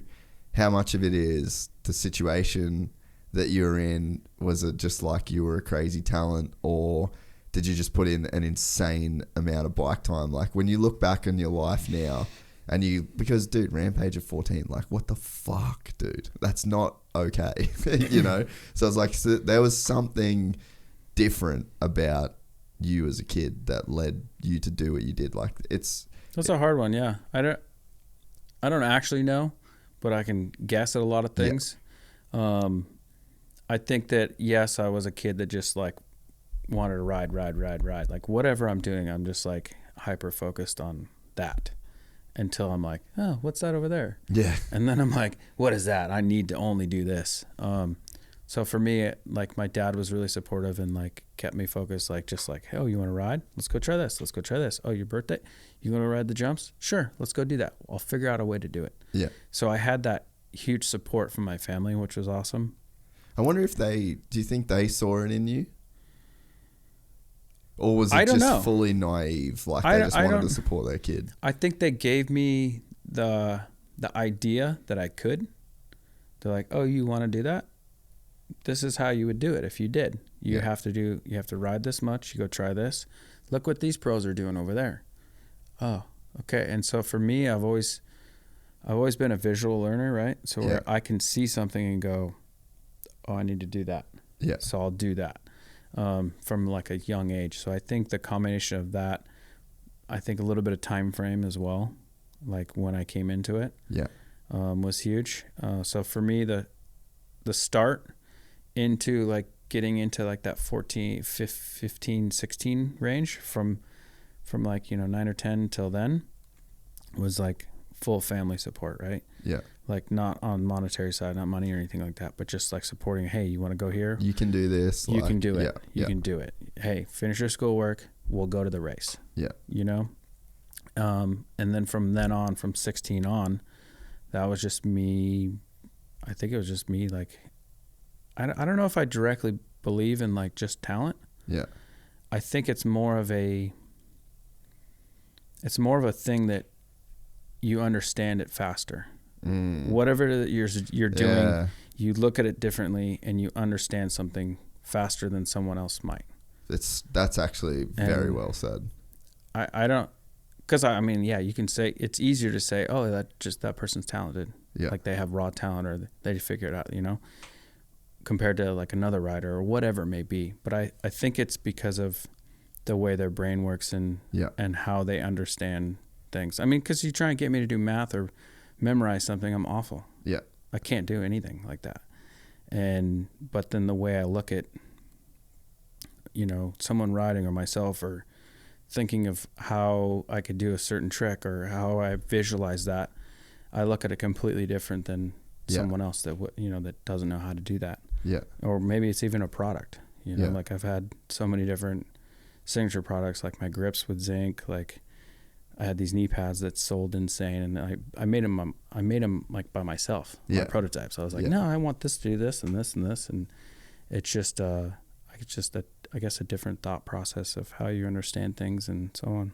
Do you remember? Is there anything you remember, like examples of how you would think about something differently? Because I kind of from moto, I've got some heuristics that I especially when I really started like trying to focus in on like technique and moto and like trying to ride better, I started looking at the best dudes, but in kind of like a different way. And then there was like some rules that I came up with where it's like, okay, Sexton's knee never goes past the foot, the top arch of his foot. So it's like, it's never forward of that. And then what that does, and so you sort of start to, in my head, I'm looking at it differently than what it was like told to me, you know? So it's like, that kind of makes sense. And then in jiu-jitsu, like I would always, I was always very like the guard, like the bottom being like the dude on bottom. Like that to me, I'm like, oh, I fully understand that. There's like some concepts in there and I could see things. I would do triangle chokes. Like that was like my thing that I do. And I'm like, but I can see that everywhere. Yeah, like I can be in any position. And go, oh, there it is. Yeah, yes. Exactly. But then it was like when it come to guard passing, I'm just like, when I'm on top and I'm trying to get past it, and I'm like fucking retarded. But it was because I couldn't see it. You couldn't visualize it from there. When I would do the class, and if it was a class teaching triangle chokes or whatever it was, like I literally could just drive home and watch myself do it in my head. Yeah. But then if it was like guard passing, got to do that, I'm like gone. Like just couldn't see it. It just wasn't. Obviously, it catches up over time. Yeah. But yeah, like there was. It takes longer to drill it in to figure it out. But there was certain things where I'm like, oh, you just get a triangle there. You get a triangle there. You can get a triangle there. And everyone's just like, that's weird that you would even think that you could do it from there, you know? I think a lot of it came to me. I can't think of anything right now of like, oh, it was like, oh, it was this that helped me do this, this, and this. Yeah. It was, I think I just understood it when I'd seen something like, say, a rider's blind position, like whether it was downhilling or a jump or whatever, I just could see that and go, that looked right. And I felt like I could just do that. Like I get my body, I could see it visually and go, okay, that's what I do. Yeah. From a very beginning part, right? I didn't even realize I thought different until Zink and I lived together in Costa Mesa here. Really? Where he was like, wait, what? That's what you're thinking about? And I'm like, you don't think about that? And he's like, no, that's why we're different. Yeah. And I'm like, oh. You know what I mean? Like, yeah. I thought I was just like the same as everybody else. I mean, and the fact too that Zink thinks differently as well. Yeah. Like people think that that dude just sends shit, but that dude has thought about it thousands and thousands of times. Oh man, it was cool when he was sitting there and he was talking about, like the flip that he was going to do this year, and he's like, he said, he saved the announcers calling his name to like dropping in, Cam Zink dropping in, Rampage final run, and he'd like play it in his headphones, sitting on his balcony every day for 10 minutes. Like that's like, I guess they're the lengths people go to, and then you just end up looking like the guy that sends it. Yeah, exactly. But it's like, okay, you weren't on the balcony. No. And you don't, and when he gets there, he just does it. And it's the same as a guy like Brandon Semenuk, 100%. Like we posted that clip the other day, and I loved it where he's like, I just want to tell any kid right now that it's not about talent. I'm not talented. Like I had to work so hard at this, and it's just I've never seen, dude. Then that was like when Brandon, I saw that clip, and I was like, dude, that was so right. Because when he came in, we're like, man, he's pretty good, and I realized how much that dude rode. I was like, man, that guy rides way more than any of us. We should be worried. And that was like when he was like 14. Really? Like, we should be worried. I was like, oh no. And then it was just Brandon takeover. Yeah. Which is so sick. Yeah. But I mean, it's like that. Yeah, like we were talking about with talent, and then it's not. I don't know if it's actually real or not. Who knows? We'll never know. But I think it's like an understanding of like understanding what you're doing and maybe understanding faster. But then it's like how many times can you do that to where you'll never fail at it? Yeah. Whatever that is, right? Yeah. Your trick or your riding or whatever. And were you the kind of kid like you just spent all day every day on a bike at some point? Yeah. Yeah. Anywhere I could go, I'd take the bus to go ride dirt jumps. I would like ride street. Like I didn't like riding street on a BMX bike, grinding and shit. But I did it almost every day because that's all I could do. Yeah. We didn't have, like we were talking about how many, like public parks, bike parks there were, or bike parks in general, or pump tracks or anything like that. I was just like, oh, I'm going to ride over here to this field. There might be a jump there. I'm going to try and build this over in this, random area. I'm going to build this grass jump. I'm going to try and grind this or whatever it may be. But I think that also helped, like, especially Zink and I, is that we tried to ride everything. Yeah. And so then when we were becoming into like a pro era, right, that we already had so many skills behind us in different things that we could just go, oh, okay, it's kind of like this, but then this and so on. Yeah, you've just got like a database to pull from. Kind of, yeah. Yeah. Yeah, and I think that there's something as well, you know, like I can't remember whether you said it here or at lunch, but you're talking about like ADD. And it's like I was one of those kids that was like clinically diagnosed with ADD. And it's like I think a lot of us are that. You know? Sure. And it's just weird that I don't know what it is about, like call it just action sports or like the wider, whether it's snowboarding, whether it's skating, whether it's like us, like our type of people 100% seem to just gravitate towards this. And like, man, I spent just the biggest part of my life almost fucking up my life so I could ride. Yeah. You know? And it's like, dude, if you just made some better decisions, then you'd probably have like a little bit more money to ride. Like things would go better, but it was like you'd almost just blow off all of the responsibilities to try and ride. And it's like, but there's something about having like that kind of brain where it's like, it's the ultimate outlet for someone that has, I don't know whether it's fucking ADD, but it's just like whatever's going on with our brain. Like it seemed like BMX, moto, skating, that all those action sports kind of almost like saved a generation in a sense. 100%, yeah. I mean, especially at our age too, like where it was like, oh, put him on medicine. Yeah. You know, like that was. So you had those conversations as a kid, like I didn't. Yeah, my parents were like, no, he needs more sports. Yeah. So I was kind of lucky in that way. But yeah, it was kind of, wouldn't it be our generation where it was kind of started? Yeah, dude, I was on that shit for a bit. Yeah. So I mean, you look at action sports and we're all kind of similar in those ideas, right? And I think it has to do with just that anything that's going to keep our focus for X amount of time. Yeah. We're like, I love this. What is it? Yeah, yeah. I want more. Yeah. And so then we're able to go into that hyper focus. We normally can't do that in some conversations, whatever it is, you know? Yeah. Yeah, because I think that's sort of how it almost like shows up for me. And it's like, if I don't love it, I can't pay attention to it. I'm 100%. Just out. That's why school, I was so bad. Yeah. So bad. Even if I was really, truly trying, I'd be like, okay, just like, and I'm looking and I'm just daydreaming. Yeah. Yeah. How can I go ride right now? Yeah. And then, dude, it was the same shit where it was just like all I wanted to do. And I don't know I spent a lot of time thinking about it. Now I just think there's a kind of just like, it's a way to get out of that.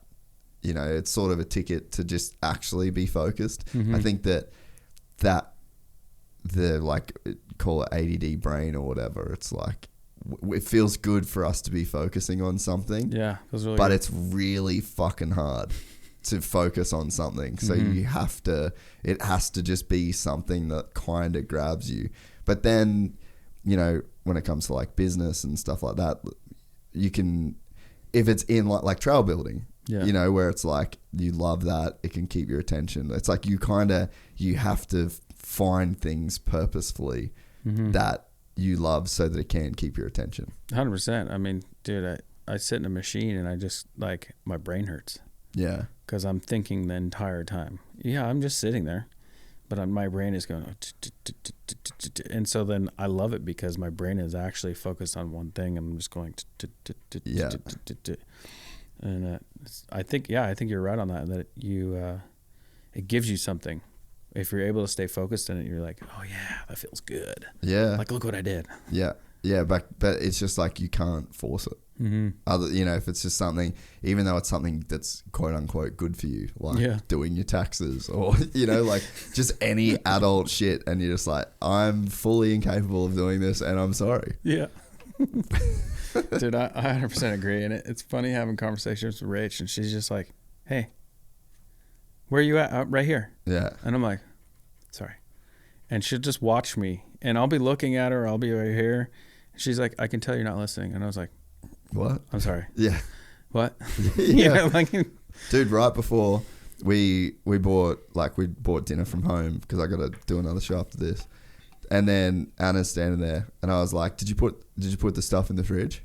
And she was just like, bro, like I was literally standing right here in this very spot 2 minutes ago telling you that I was putting this in the fridge. Yeah. And she's like, I think we need to get your memory checked. I'm like, It's not my memory. It's not. Yeah. I'm just not fucking. I'm thinking about something else. I'm just paying attention. I wasn't there. Yeah. I wasn't there. This was here. I was not. I was not there.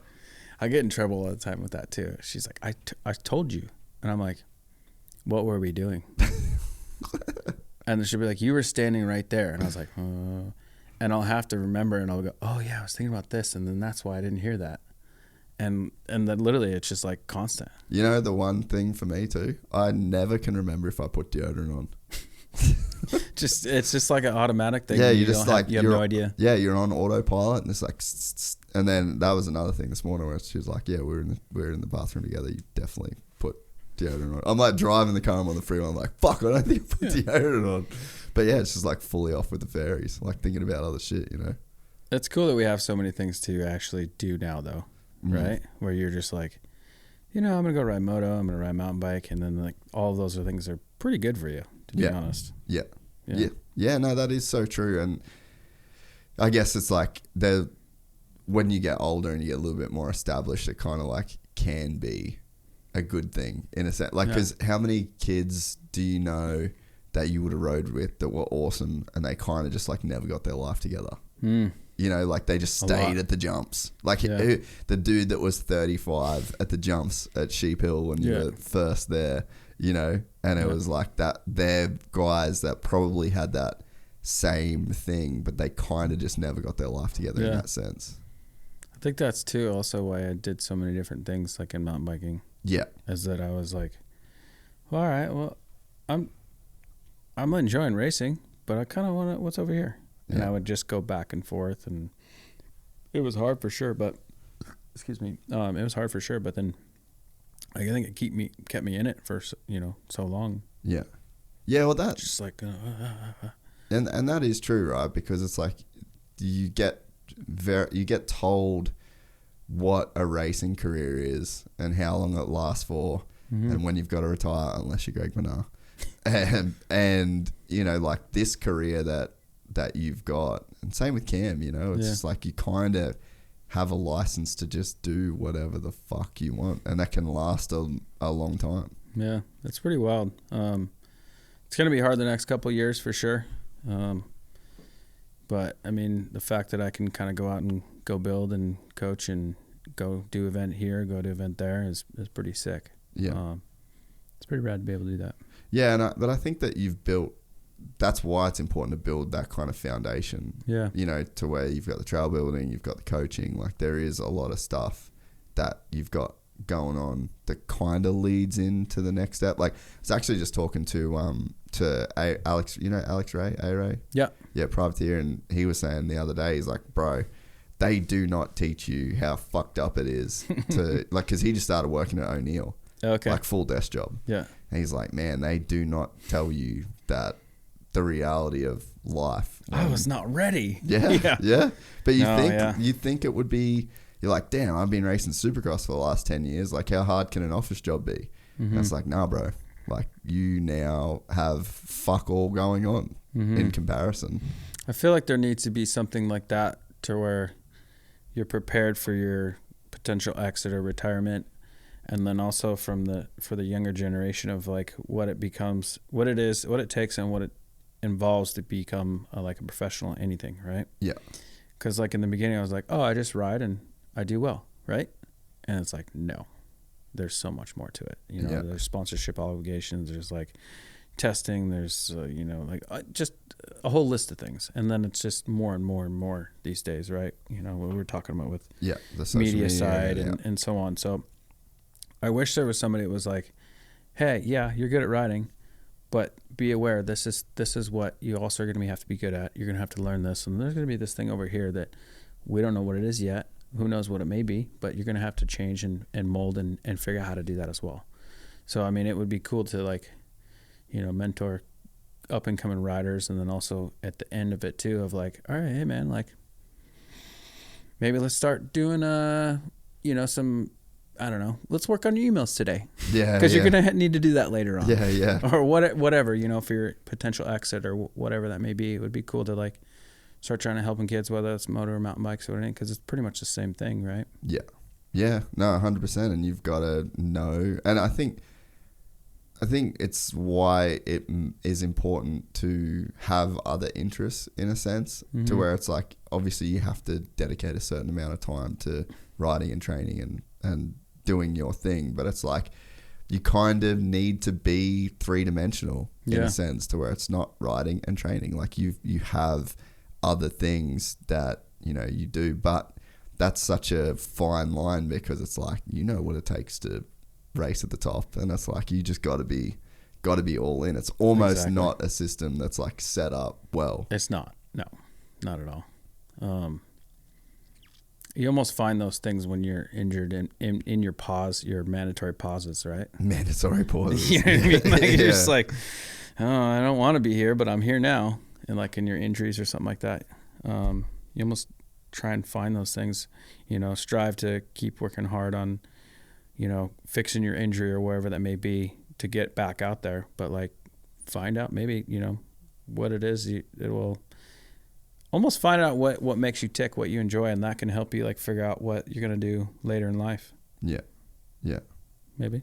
Yeah. No, I think it's good advice. And yeah, like having guys like you that have walked the path, you know, and I think that's what's important about liking mountain bikes still, or liking motocross still, or whatever it is that you did as a profession. Like how many dudes leave the sport with a shitty taste in their mouth, and then they just disappear, and you don't get like the wisdom in a sense, because they end up getting poisoned by, you know, for whatever reason.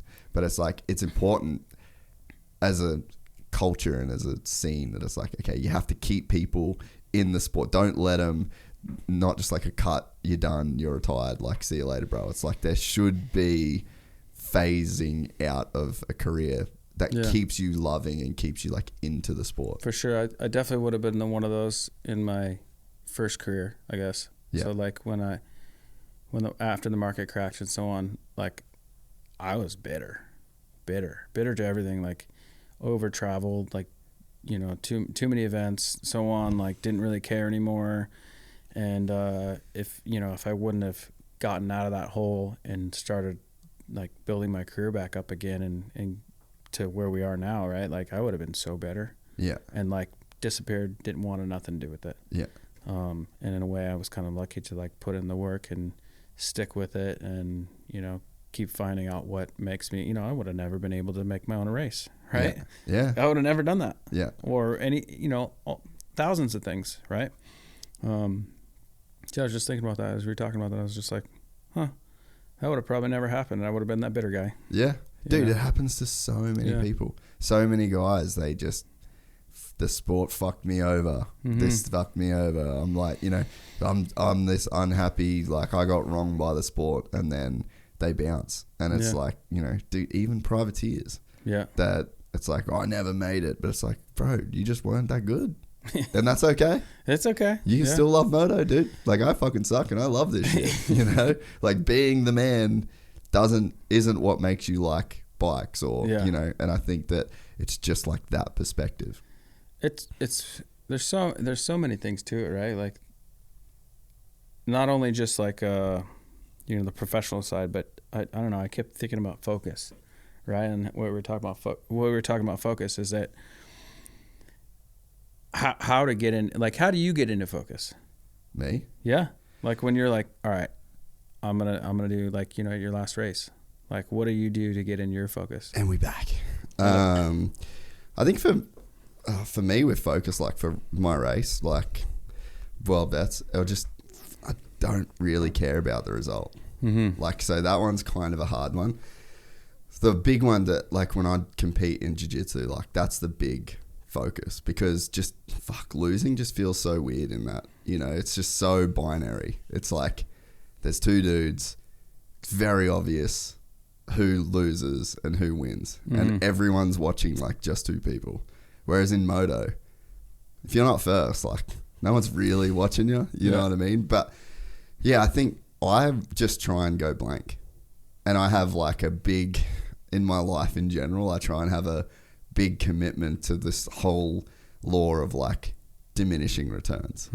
You know, like I always just think there's only a certain amount of thinking that's actually going to help me. So I just cut off thinking at the point where this is not helping me anymore.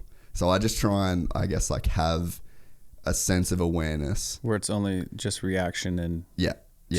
Either I'm not thinking at all and I'm trying to just like it's almost like meditation in a sense, because like you get so nervous and there's so much going on that you've got thoughts that are just kind of like attacking you. And then it's like, I kind of just try and go into like a meditation. But I think I try and do that in life in general, whether it's like at a dentist and you're like anxious about the pain, or if you've been injured and then you're laying somewhere in pain, and it's just like, just let it go, just accept the situation as it is now. And then it's like your body will do the thing that is required of it. It's like the mind side is probably what's going to get in the way. I think that's like 100% spot on of like my best runs or my best like anything is they're like, oh, what were you thinking when you hit that drop? And I was like, nothing. Yeah. No thoughts. No, like, no, if I'm thinking about something else, I'm going to crash. Yeah. But like, I can't think of a better way to explain it than just that. I always like to ask people of like what they're in, because you can tell if they've been in like a hyper focus or not. And then I try and ask a lot of people too is how to if I can hear more ways of how other people explain it in their hyper focus, then I can try and figure out how to explain it to other people if they're to get them into a focus. Yeah. For coaching or something like that. Yeah. But yeah. Well, do you do any meditation? No, dude.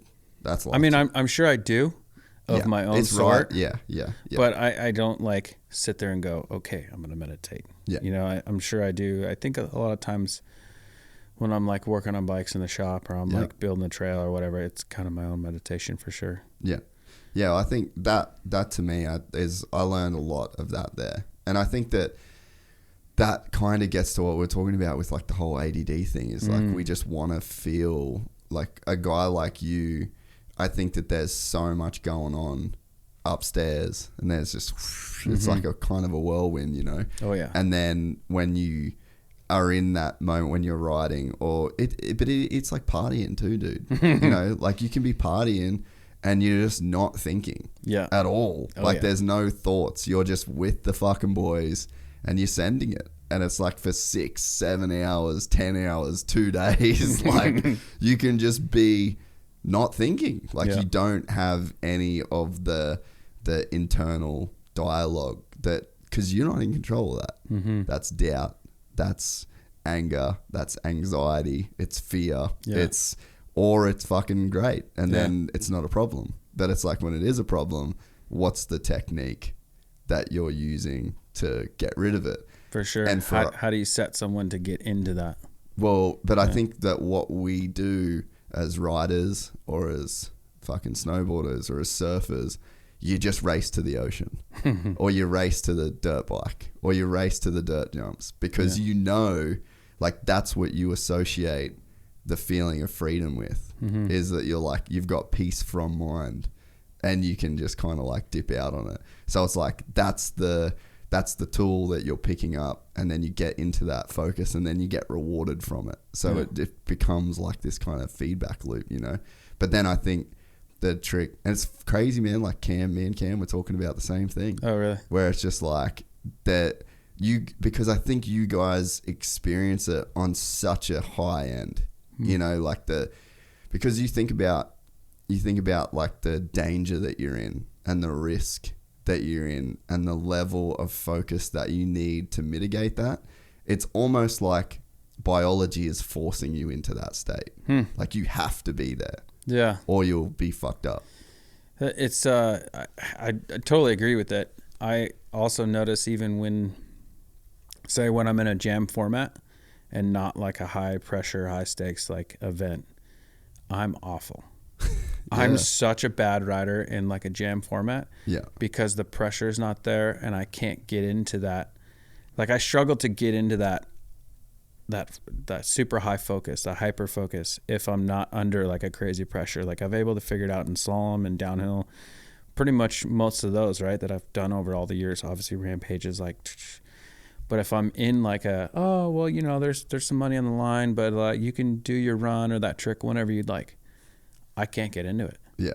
I just can't. And I haven't figured out, I just stopped doing it. I was like, nah, I don't need to do the jam. I'm good.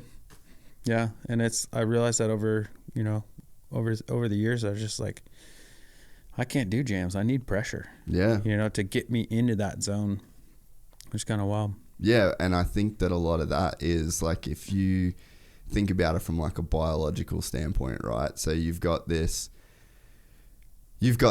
body and a brain, and then it's like about to do this thing, and it's like very dangerous and there's a lot of risk. And then if you have, because I'm sure that there's been times where you would, like, a crash has happened because you weren't fully committed, you weren't fully in the zone, 100%. You were doubting. Yeah, you make a mistake.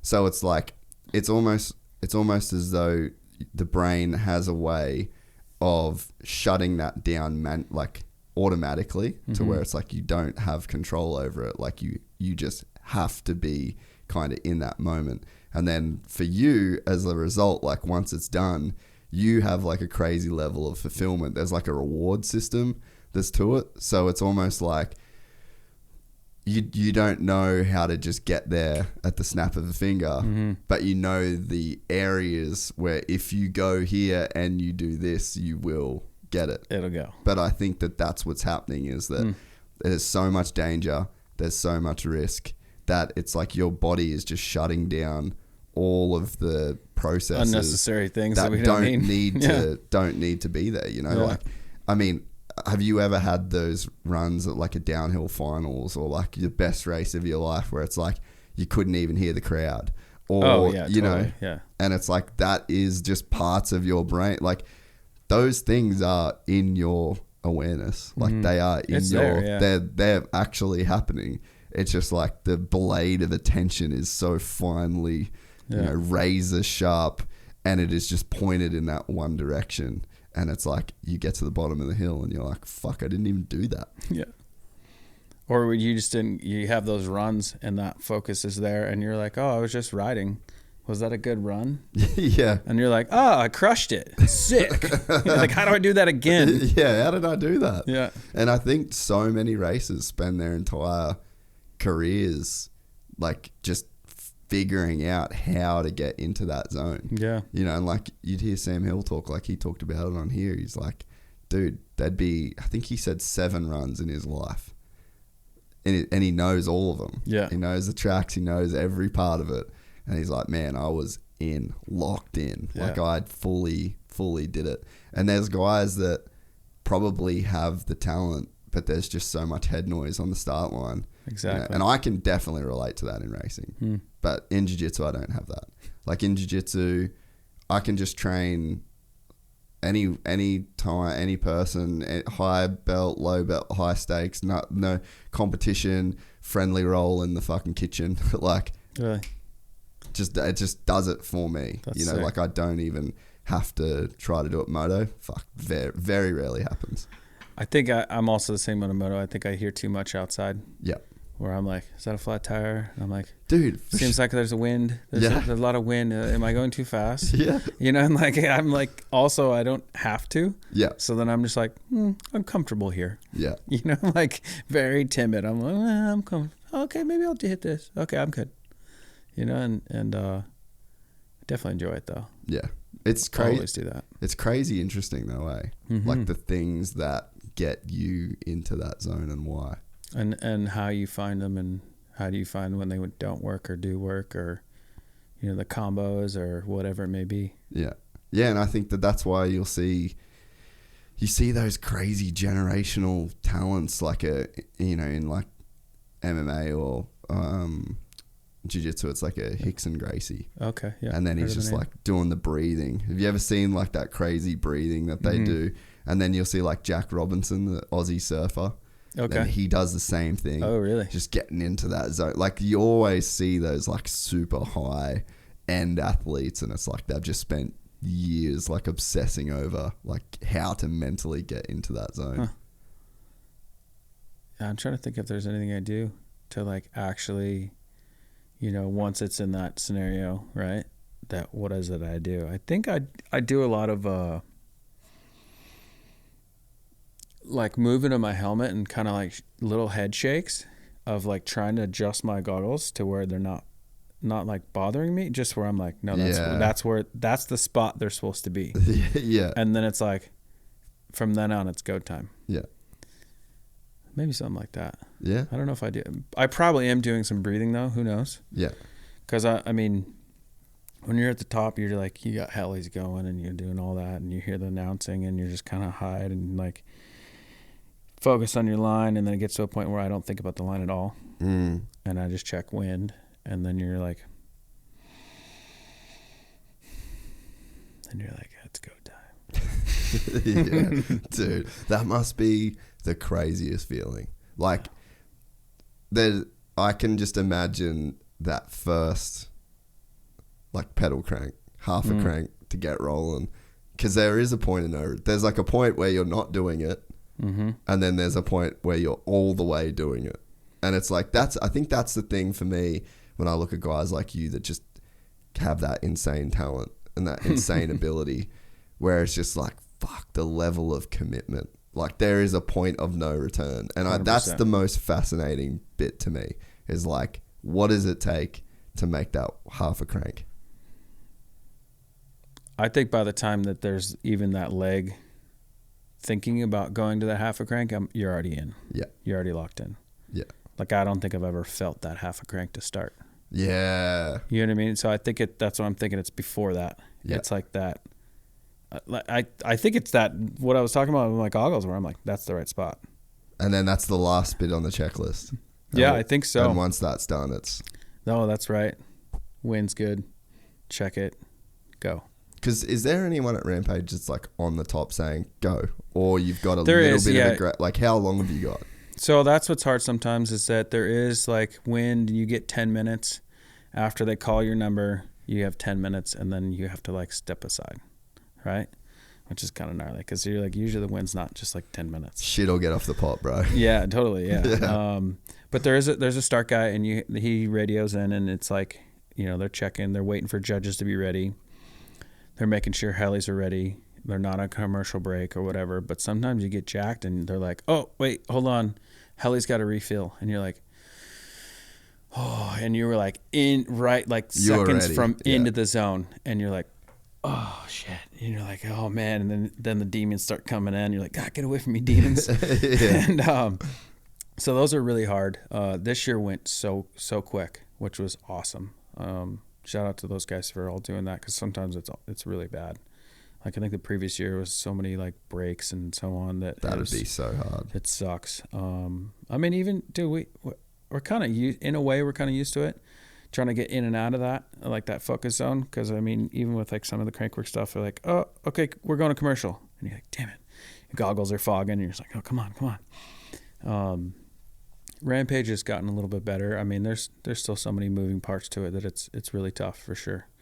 But I feel like there needs to be more of those like the Proving Grounds events and so on for younger athletes to come in and start feeling that pressure. Because if you just jump straight into that, most riders can't. They just can't do it. Oh, dude. You know? Yeah, I can't imagine. There was years back where there was like, you know, there was a lot of like Pink Bike had like, oh, this rider should be in there because of this edit, and you know they petitioned kind of, and then this one rider showed up and was like, oh, I'm just happy to be here, I'm stoked, and then ended up pulling out because he was like, I didn't realize it was this much, I can't do it. Yeah, well, not even just the riding, it's all the building. Well, the building and then the pressure and then the expectations of whether that's from yourself or from what you get out of everything all involved. Yeah, I just pulled out. I was like, and I don't even know what happened to that rider. Like, never heard of him again. Yeah, well, it makes sense. Yeah. Kind of shit the bed.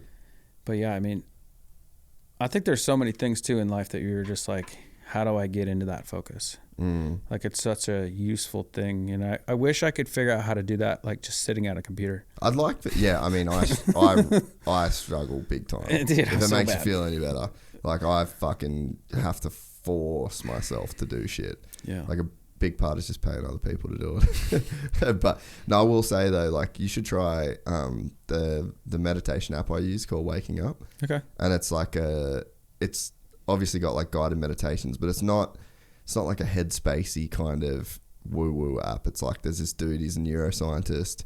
He's like one of the smartest dudes. Like I've literally done thousands of sessions now doing it, but it's like very, very educational, very practical for like just life in general. It's more of like exercises type thing that you put your brain through and your breathing, or what? Yeah, there's so much on there, dude. So much. But there's a really good intro course. I think it's like 30 days. Mm-hmm. So you just do like 10 minutes a day for 30 days. But I think that's probably been like the single biggest difference in my life when it comes to just like, because it's not, I guess it's like you're not trying to get into focus in a sense. It's like focus is what happens when you're not distracted. So it's not like you're trying to get into somewhere. It's just helping. It's like you're already there if these things are gone. Yeah. And there's like kind of a way to see through the things that are distracting you, if that makes sense. No, it does, yeah. You know, so it's like, because it's the same thing with that flow state, or that peak experience kind of state where, you know, you're fucking super locked in, you just sort of like don't even know you did something. It's like, that is just experience. Like that's just an experience. Like if you are aware of something, like you're in this studio and you're like aware of all the things, but there's probably like a million things in your vision that if you like stopped and looked around now, you'd be like, oh fuck, I didn't notice that. So it's more about noticing than anything, because like if you strip away everything, what you're left with is just what you're actually experiencing, and then there's just these layers on top of it, and a lot of it's just language, a lot of it's just like, fuck, I really wish I was riding, fuck, the weather's good today, or I wonder when the wind's gonna stop. So it's literally like things that are just stacking on top. So it's almost like it's not a destination you've got to walk to, it's like you're already there. What's on top of this experience that's kind of blocking what you would hope to be getting out of it? If that makes sense. Sick. I'd definitely like to try that, because once I'm into something, and who knows what it could be, like, oh man, I don't want to fix my mom's car. Yeah. You know what I mean? Or I'm like, once I'm in it, and then I'm just like, yeah. But I'm like,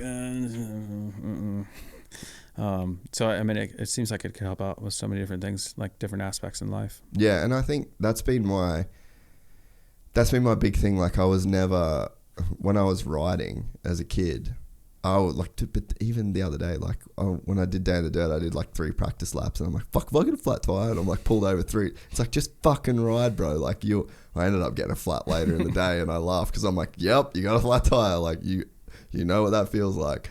But yeah, now it's like use the experience of like you practice, you know, like I'd meditate every single day. Yeah. And then it's like a practice. You're practicing this state of mind almost.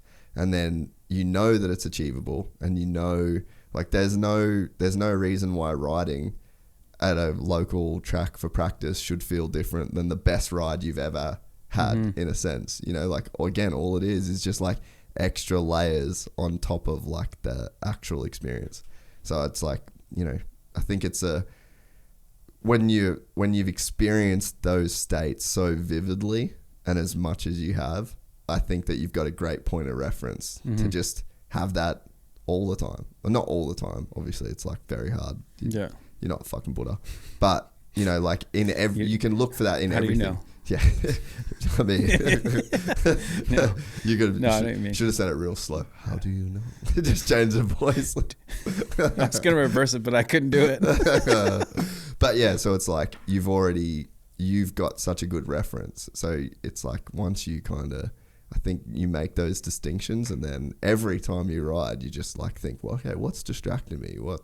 And then it's like, for meditation, you'll always hear people say like, focus on the breathing. And it's true.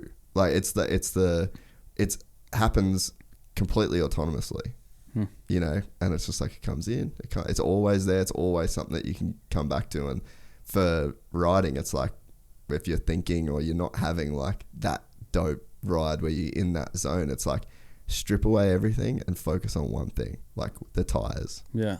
the tires or my feet on the pedals, or like just whatever it is. Just pick like the breathing of riding. Like, what's the thing? And it's like, okay, well, the tires. Like, let's focus on that. Yeah. And I think that, you know, purely based on just the extremes that you've been able to take, like concentration and focus, I think you'd find it super easy. It's like you just gotta make the average everyday shit kind of feel like the same game in a sense. Yeah, totally. Yeah, I think that'd be really useful for me because I definitely struggle. Yeah, I do. Or just drugs. That's the alternative. There's that one. There's always that one. I could be on the streets of San Diego. You see me walking around. No, I'm kidding. Well, so what's coming up for the next foreseeable future? Yeah, just Christmas with the fam. Getting a little time off, like working on the yard. We're just getting some rain finally, and that's when I like still about to get out of my no ride November, and then there's holidays and stuff, and so I'll start building new things in the yard. We got some camps coming up that we're doing like 2-day coaching clinics at the house. Yep. And we'll got dates. You want to shout those out? Yeah. How do people find those? What? Just on our website, straightacres.com. Yep. There's also like individual coaching and stuff, and just for everybody out there, just because I do all that stuff doesn't mean that I can't ride with anyone. You know, that I can't, and that I'm like too crazy to ride with anyone else. I truly enjoy coaching is because I know that everybody has it in them to be able to do X drop or jump or whatever it may be, and I can see what it is they're doing right and wrong, and we can fix it and so on. So that's what I enjoy about it. I mean, literally, I can sit behind someone and see what's happening, but also enjoy that. Like, oh, no, elbow here. No, this, you know, and like help them out. And I get stoked to see people get better and better. Same thing on our website. You can find trail building and stuff. If you're roughly in the SoCal area or anything like that, looking for something to get built, I'm out there doing that. What else is there? We'll have a race in August. Sick. I don't have dates for that yet. We'll be at a few other races, and if anybody knows any frame deals out there, hit me up. Yeah, so you're not on a bike at the moment? No. I was in a 3-year deal with Vetus, and dude, the corporals got me. Yeah. The investors got me. Yeah, they totally folded the whole brand in North America, and I'm out of ride, so I'm currently looking for a new frame deal, and it's super frustrating, right? I mean, so we're talking about just like the ups and downs of the industry has been tough for sure. So it is what it is, and luckily we'll figure out lots of other things. And lucky you Kyle fucking Strait. Thanks. Yeah, sometimes you don't feel like that, and I bet. Maybe that's why I can chat with people because I don't think that way. But yeah, I don't know. Well, yeah, we'll figure it out. And is there any brands you'd want to be on? Like, what would be the pick? Dude, I'm bummed because I was so stoked on Vetus. Just the people I was working with, and what we were building was super dope. It's more about a people thing, right? And being able to create and design and make specific products for specific things, right? I've been with lots of different brands before overall, like my long career. So there's nobody specific, really. It's more of being able to take the knowledge that I have of, you know, from racing, free ride, across the board, and all these different bikes that I ride and enjoy riding, to make them better. Like I love being able to work on bikes to like make them better for, hey, why is this rear end shorter, or why is this rear end not shorter for someone that's 5'5"? Yeah. Why is it the same length as mine? Yeah. Let's fix that. Yeah. You know, so things like that I truly enjoy. You know, designing things is awesome. What else is there? Over all the years, I've been able to like kind of mold with the industry as it's been growing and so on, whether that's like doing demos, chatting with people, working with engineers, working with like salespeople, so on, like that. I enjoy all of those aspects of it, and I hope to keep doing it for sure. We'll see what happens for sure, but yeah, I don't know. I'm just down. You know, I'm down to move around and figure it out. But I would love to be able to keep just helping people design awesome bitchin' riding bikes. I mean, the fact that we didn't really talk about this, but with e-bikes, how many more people expect me to think that e-bikes are like, I wouldn't be down with them But I'm like, dude, why wouldn't I love them? Dude, I love e-bikes. Like, I wanna work half as much and get the same, or if I choose, work the same amount but get way more downhill time. For sure. I'm like, why wouldn't I love that? That's how it is for me. I'm like, dude, and get more people to buy bikes. Yeah. I'm so down. Yeah. So I don't know. Yeah. Anytime you want to come out and cruise the yard, Dude. so I'll teach you how to jump some bicycles. I need to. I just need to get a bike in general. We've been doing too many mountain bike podcasts not to be mountain biking at the moment. I'm fucking keen. Yeah. I need to relive the glory days. And downhill bikes now are so sick. I could probably find an M1 for you. Dude, imagine that. That would actually be pretty sick. Right? I would love the swap. Do back to back and be like, oh, I thought this was better. I thought this was dope. My old fucking Hayes brakes that needed to be bled every time I rode. Yeah. I will definitely come for a ride, and we should go for a moto too. Yeah, I'm down. For sure. Especially next couple weeks, or hit me up whenever. I'm keen, bro. Yeah, this is like my full off season. So until like basically January, I have like a race I'm going to go to in Texas, and then our camp in mid January. But yeah, that's what we'll be doing, and we'll see what happens on frames. But currently, I'm down to ride whatever. Sick. All right, brother. Well, thanks for doing this. This is fucking rad. Thanks for having me, man. You're a legend. It's been fun. Thanks. Yeah, see you, mate. We are excited to announce the launch of our new membership site, gypsytales.com, packed with exclusive content and perks that you won't find anywhere else. This is your chance to become a part of the Gypsy Gang. And as a special bonus, if you sign up to an annual membership, you'll be entered into the draw to win our custom-built TC125. Gypsy Gang.